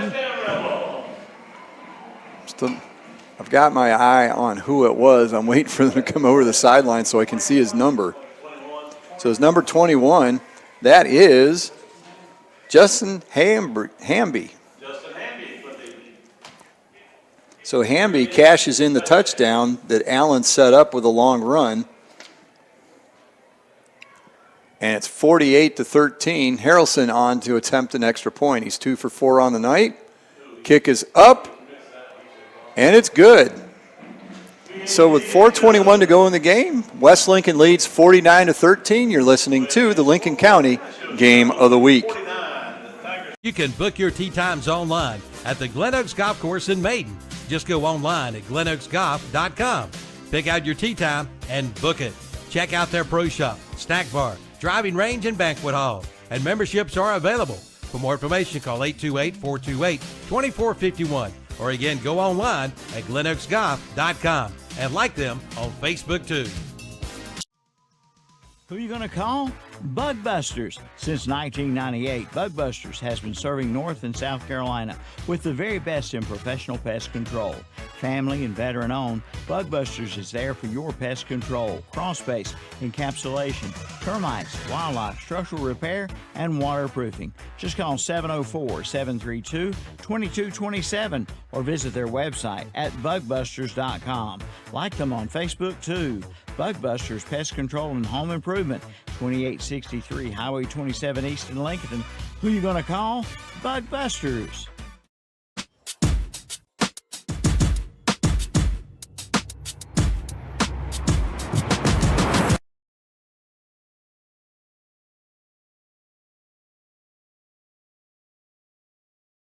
West Lincoln, the student section is broken out the bubbles.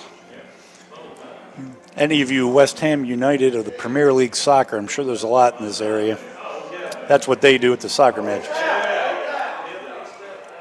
Oh, good kick by Harrelson that time. Puts it close to the sideline. The receiver tried to pick it up. There's a little extracurricular back here behind the play, right in front of the Rebel bench about the 25-yard line.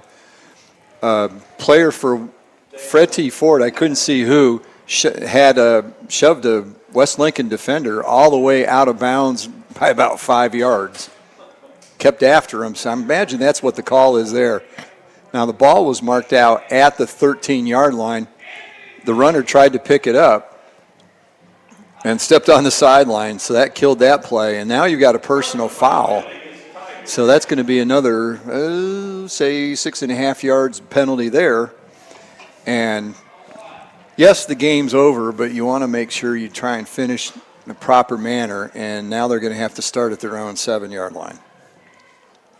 Yeah, it looks like the West Lincoln player didn't like the way that the Fred T. Foard player maintained his block as he was moving the ball down the field. He might not have heard the whistle, as you mentioned, that since the receiver tried to pick it up but stepped out of bounds.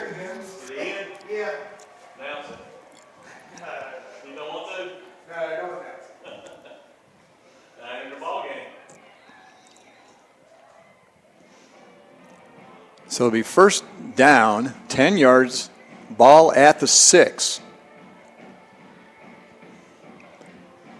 Handoff goes around the right side. He's got some opening, gets out past the first down marker, out of bounds at the 22.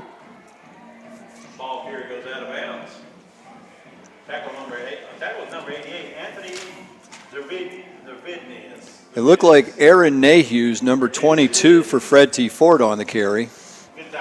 He carried one earlier. Gain of 16 on the play.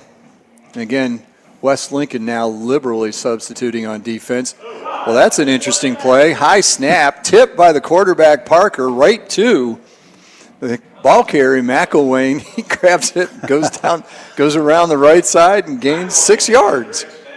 Yeah, it looked like the quarterback was almost faking it. Of course, it went over his head perfectly right to McElwain. Looked like it might have been tipped off his hand, but it was a perfect deflection. So gain of 6. They'll be 2nd and 4. We're down to 3:37. Clock is rolling. Parker's under center. Pitches to McCorkle. McCorkle gets around the left side. Gets to the 40-yard line for a first down. He's brought down hard by number 88. Zervidnius. I believe that's how we say it. That's what we're going with. We were trying to figure that out earlier. Anthony Zervidnius. That's his second tackle. He made, that tackle he made on the 22. Other play, too. Yeah. He's getting his time in. Good for him. So he gets out to the 40-yard line. It'll be 1st and 10. McCorkle again over the right side, finds some space, gets out to the sideline. He's shoved out of bounds there at the 35-yard line. And guess who? With another tackle. He's trying to make a bid here for some of the game. He's going to make us have to say that afterwards. He's going to stay out there until we pronounce it correctly. He might be there a while. You never know. We could be way off on this. I'm trying to go on my hockey background, dealing with all the East European names. I'm hoping I'm close. Handoff up the middle again. More room there this time for McElwain. He breaks it to the corner, and he is going to get, and he did. It looked like he put the ball in front of the pylon.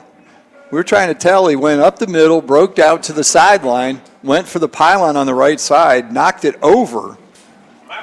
But like the other one, they're saying he got to.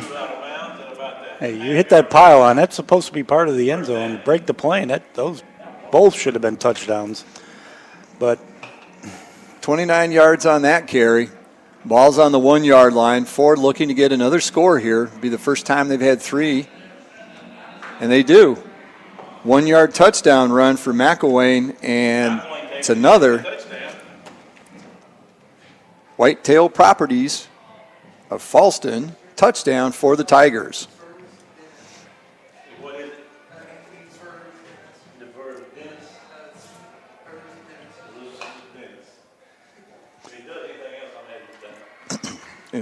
Trying to get clarification on how to pronounce Anthony's last name.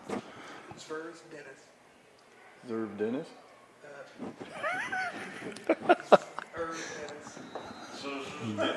Meza with the extra point while we're here trying to figure out how to say the one defender for West Lincoln. So with that, with 2:32 to go in the game, it's West Lincoln 49, Fred T. Foard 20. You're listening to the Lincoln County Game of the Week.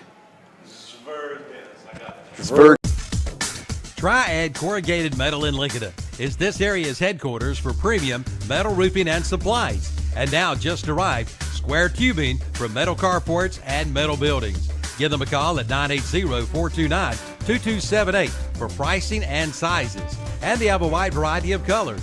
Visit the website at triadcorrugatedmetal.com.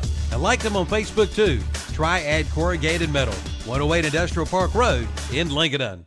Since 1919, Rhodes and Bill Oil Company in Lincoln has been serving the Lincoln County and surrounding area.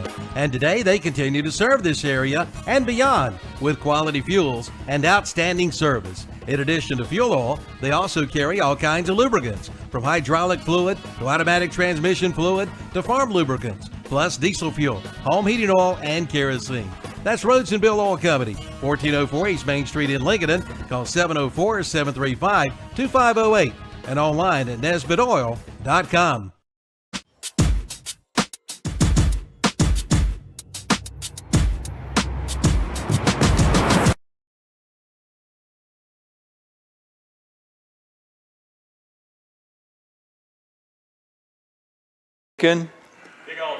Kickoff by Ryan Zitch is returned by West Lincoln to the 26-yard line.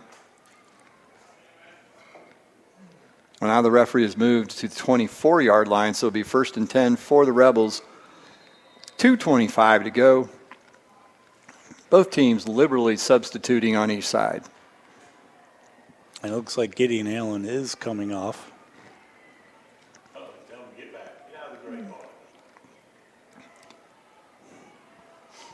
West Lincoln's got to call a timeout. So many substitutions, things are a little out of whack here. Missing a lineman, there's why. So 2:23 to go. 1st and 10 for the Rebels at the 24-yard line. So again, next week are scheduled to be at East Rutherford at North Lincoln. So one more non-conference game before we start getting into the meat of the schedule for all the teams. Starting to get into conference games, got to win those, get up high in the standings so you can get into the state playoffs. Well, the following week then, as we start conference, we'll be at Hickory with East Lincoln coming to town. That should be a pretty good match. I think some people are looking at Hickory to be one of those contenders for the conference. Yeah, the last we heard, East Lincoln was only ahead 12-7 against Lincolnton, and it was a home game for the Mustangs. That was halftime, so that was a while ago. We have not had an update since then. And Blacksburg Cherryville was 27-26, another good game there. That was looking to be one that Cherryville was hoping they could get in the win column. As I mentioned, I worked at Blacksburg. That's a 1A school. And so is Cherryville. So teams meeting of the same size. And you got to feel bad for Cherryville. They got to take on West Lincoln's 2A, and Shelby's in their conference. Good gracious. It's never fun to go against Shelby no matter what level you are. So run up the middle there, gain of 4. It'll be 2nd and 6. Who carried that? I didn't see. East Lincoln's up 28-7. We just got a report. It's 28-7 East Lincoln, so they've pulled away in that one. You expect they would. Kind of like last week. Took a little bit to get going, got in the second half, put things away, got things in order. Second down play here.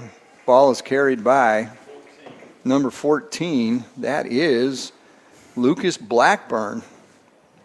Blackburn starts over to the right, goes all the way to the left sideline, and he gets a first down. Another Turner Hauser Insurance first down for the Rebels. And I've got 28 Hayden Romans as the quarterback for West Lincoln. They've got him marked down as a middle linebacker and fullback. Interesting backup quarterback. Yeah, I thought Blackburn, Sean Blackburn. You got two. There's a lot of similar names here on this West Lincoln team. Handoff up the middle. Looks like he stacked up to the line of scrimmage, but that's just because the offensive line has blown the pile back 6 yards before there was a first contact. Looked like number 21 on that carry. Justin Hamby, and he gained 7 on that. The first contact looked like line of scrimmage, and it was 6 yards downfield. Well, backups on backups, and West Lincoln still doing what they've been doing all game, and that's pushing the front line of the Fred T. Foard defense back 5 yards before any contact's made. We're down inside a minute to go. 2nd and 4 from the 46. Handoff. West Lincoln just playing it, trying to run out the clock here. Handoff up the middle, not much there. Number 21 again, Hamby with maybe a loss of 1 on the play. 0 yards, something like that. 65, Jaden Wright in now for Fred T. Foard at the defensive line. Made a play on that one for Hamby to lose a yard. Probably the last play here, or pretty close to it. You know, there'll be one more. The play clock's at 10, game clock's at 13, so not quite victory formation, but just a handoff around the right side. There's penalty marker behind the play. It'll be a holding call, I'm sure. Ball was carried by number 14, Lucas Blackburn. Got to be careful. You got Lucas and Sean Blackburn on the same team, and Ponders and Harrelson's. A lot of brothers on this team. Sains. Offensive penalty to end the game, so, yeah, they're not going to. I think Fred T. Foard will decline that, and that'll be it. Wait and see. West Lincoln's already lining up to shake hands. They want to be done with it.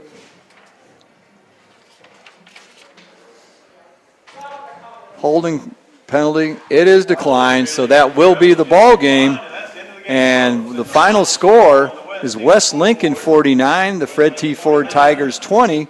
We'll be back with the Stadium Postgame Show brought to you by Campers Inn of Kings Mountain after this timeout. You're listening to the Lincoln County Game of the Week. Who are you going to call? Bug Busters. Since 1998, Bug Busters has been serving North and South Carolina with the very best in professional pest control. Family and veteran owned, Bug Busters is there for your pest control, crawl space, encapsulation, termites, wildlife, structural repair, and waterproofing. Just call 704-732-2227 or visit their website at bugbusters.com. Like them on Facebook too. Bug Busters Pest Control and Home Improvement, 2863 Highway 27 East in Lincoln. Who you going to call? Bug Busters.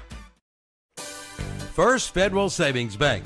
They've been serving Lincoln County and the surrounding counties since 1940. If you're looking to build your dream home, purchase a new home, or buy land, they have the products and services for you. At First Federal Savings Bank, they want to get to know you by name and build a relationship for generations to come. Give them a call at 704-735-0416 or visit the website at ffsb-nc.com. Member FDIC and equal housing lender. You can book your tee times online at the Glen Oaks Golf Course in Maiden. Just go online at glenoaksgolf.com. Pick out your tee time and book it. Check out their pro shop, snack bar, driving range, and banquet hall. And memberships are available. For more information, call 828-428-2451 or again, go online at GlenOaksGolf.com and like them on Facebook too. Say goodbye to those hot, sticky days in the scorching sun. James River delivers the Back to Cool special on select John Deere cab tractors. Experience ultimate comfort in a roomy, air-conditioned 3R, 4R, or 5E 3-cylinder series cab tractor. Plus, save a cool $5,000 off MSRP on top of 0% for 60-month financing. Comfort has never been so affordable. Visit JamesRiverEquipment.com/cool for more. Ends 8/31/23 with approved credit from John Deere Financial. Some restrictions apply. See dealer for details. Since 1919, Rhodes and Bill Oil Company in Lincoln has been serving the Lincoln County and surrounding area. And today they continue to serve this area and beyond with quality fuels and outstanding service. In addition to fuel oil, they also carry all kinds of lubricants, from hydraulic fluid to automatic transmission fluid to farm lubricants, plus diesel fuel, home heating oil, and kerosene. That's Rhodes and Bill Oil Company, 1404 East Main Street in Lincoln. Call 704-735-2508 and online at NesbittOil.com. Triad Corrugated Metal in Lincoln is this area's headquarters for premium metal roofing and supplies. And now just arrived square tubing for metal carports and metal buildings. Give them a call at 980-429-2278 for pricing and sizes. And they have a wide variety of colors. Visit the website at triadcorrugatedmetal.com and like them on Facebook too. Triad Corrugated Metal, 108 Industrial Park Road in Lincoln.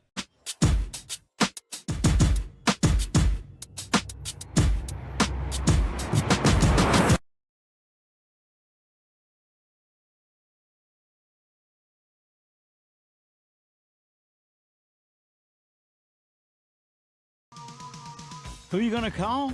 Bug Busters. Since 1998, Bug Busters has been serving North and South Carolina with the very best in professional pest control.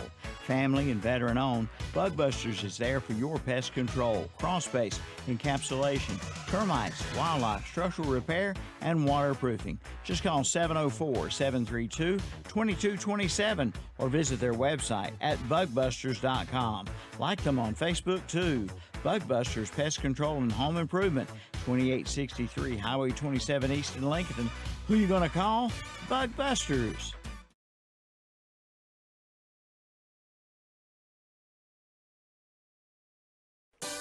First Federal Savings Bank.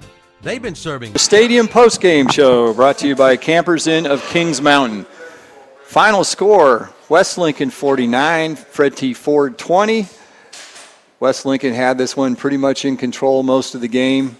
Well, kind of a slow start to it, but then they really took off and just started dominating offensively and defensively while they had the first team defense in there. So taking a look at recap of the game that's brought to you by Parker Farm Service of Kings Mountain. A good start for West Lincoln. They came out, stuffed the Tigers on their first possession, then they took over, drove down 75 yards, 10-play drive, 4 minutes, 41 seconds, 3-yard touchdown run by Jalen Winnix made it 7-0. Then after recovering a fumble, they went down again and scored, this time on a 13-yard run by Caden Smith. The extra point was blocked. It was 13-0. After the two teams traded possessions, right before halftime, West Lincoln got an 8-yard touchdown run by Gideon Allen as he pulled it out, went around the right side and scored. Then on the two-point conversion, he rolled out to the right, threw a pass into the end zone. That was caught by, I always have the wrong roster. Ben Sane, Ben Sane, yes, thank you. Very good. I always have the wrong roster up in front of me when I'm trying to do this. So that made it 21-0, and that was the halftime score. Then in the second half, doing what good teams do, score right before halftime, and then if you get the ball to start the third quarter, you go down and you score again. This time, Gideon Allen with a 1-yard touchdown run. The extra point was good, and it was 28-0. And at that point, the game was pretty much over with. Fred T. Foard did finally get on the board. A 57-yard touchdown run by number 5, Jamari McCorkle. Finally got Foard on the board. That made it 27-6 as the extra point was missed. Then another 2-yard touchdown run, this time by number 2, Sean Blackburn. After Allen had gotten down close, the 2-point conversion, Allen came in, took a bad snap, rolled out, scored 42-6. And then another fumble by West Lincoln gave the ball back to Fred T. Foard. They went down the field, a 9-yard touchdown run by number 4, Dante McElwain. The extra point by Ryan Meza was good. It's 42-13. Another touchdown, this time by number 21. Again, both teams were substituting literally. That was Justin Hamby. He scored from 1 yard out.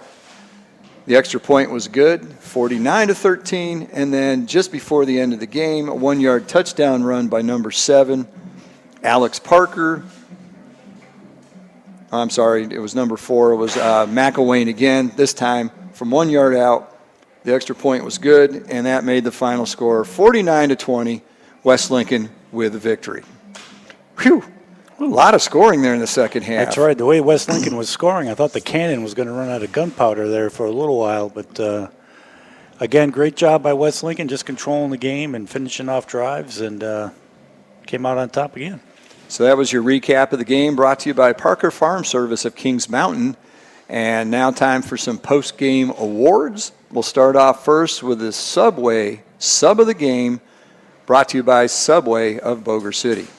Yeah, like I say, we didn't really see too many subs other than towards the end of the game, and by that time things had already been sort of, it's already been finished as far as scoring was. But Parker Kelly, I thought, came in for West Lincoln in the defensive backfield, had a couple tackles and had one of the turnovers for West Lincoln on an interception. So he kind of stood out for me there towards the end as the sub of the game from Subway of Boger City. Next up will be the Offensive Player of the Game, brought to you by Rhodes and Beal Oil Company of Lincolnton. Again, West Lincoln, it was kind of tough to figure out exactly who was Offensive Player of the Game and overall Player of the Game. It was so spread out. Everybody contributed. Everybody was there doing their little bit, but Caden Smith came up with some good timely runs, good hard runs, ended up with, 113 yards? 14 carries, yep. 14 carries, so he's our Offensive Player of the Game for West Lincoln. And next up will be the Defensive Player of the Game, brought to you by Triad Corrugated Metals of Lincolnton. This was probably one of the, out of the four, probably the easiest yes, award to come up with. We knew Ponder, did a pretty good job for West Lincoln, but Jay Mayfield, freshman playing safety, I had him down for 12 solo tackles, was in on a bunch of hits, could have probably had more if he would have wrapped up a little bit, but he also had an assisted tackle as well. Just seemed to be all over the field there for Fred T. Foard. So great job from, again, a freshman. Look forward to seeing him down the road. Yeah, the only freshman on Fred T. Ford's varsity roster, so there's a reason he's up there and he's making plays, trying to keep them in the ball games. So that brings us to our final award, the Overall Player of the Game, brought to you by Abernathy Chevrolet of Lincolnton.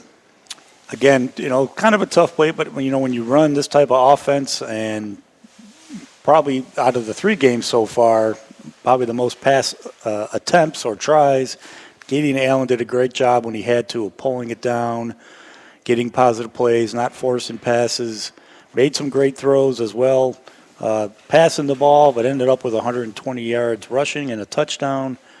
Just had total control of the offensive side of the ball. Probably should have had a touchdown called when he hit the pylon there. Yes. As you mentioned, he went 49.9 yards. Just did a great job of running the West Lincoln offense tonight. And he was also 4 for 7 passing for 59 yards. So, and smart plays too. He rolled out, there were 3 other times that he rolled out looking to throw, didn't see anything, tucked it, ran, got a few yards, kept the drive alive, didn't do anything crazy. Just managed the game so well. So Gideon Allen will be our overall player of the game, brought to you by Abernathy Chevrolet of Lincolnton. So that'll about wrap it up here from West Lincoln. Again, Lincoln County High School football is brought to you by our title sponsor, Bug Busters of Lincolnton. Next week, we are scheduled to be at North Lincoln, East Rutherford at North Lincoln. The Cavaliers will come in to visit the Knights.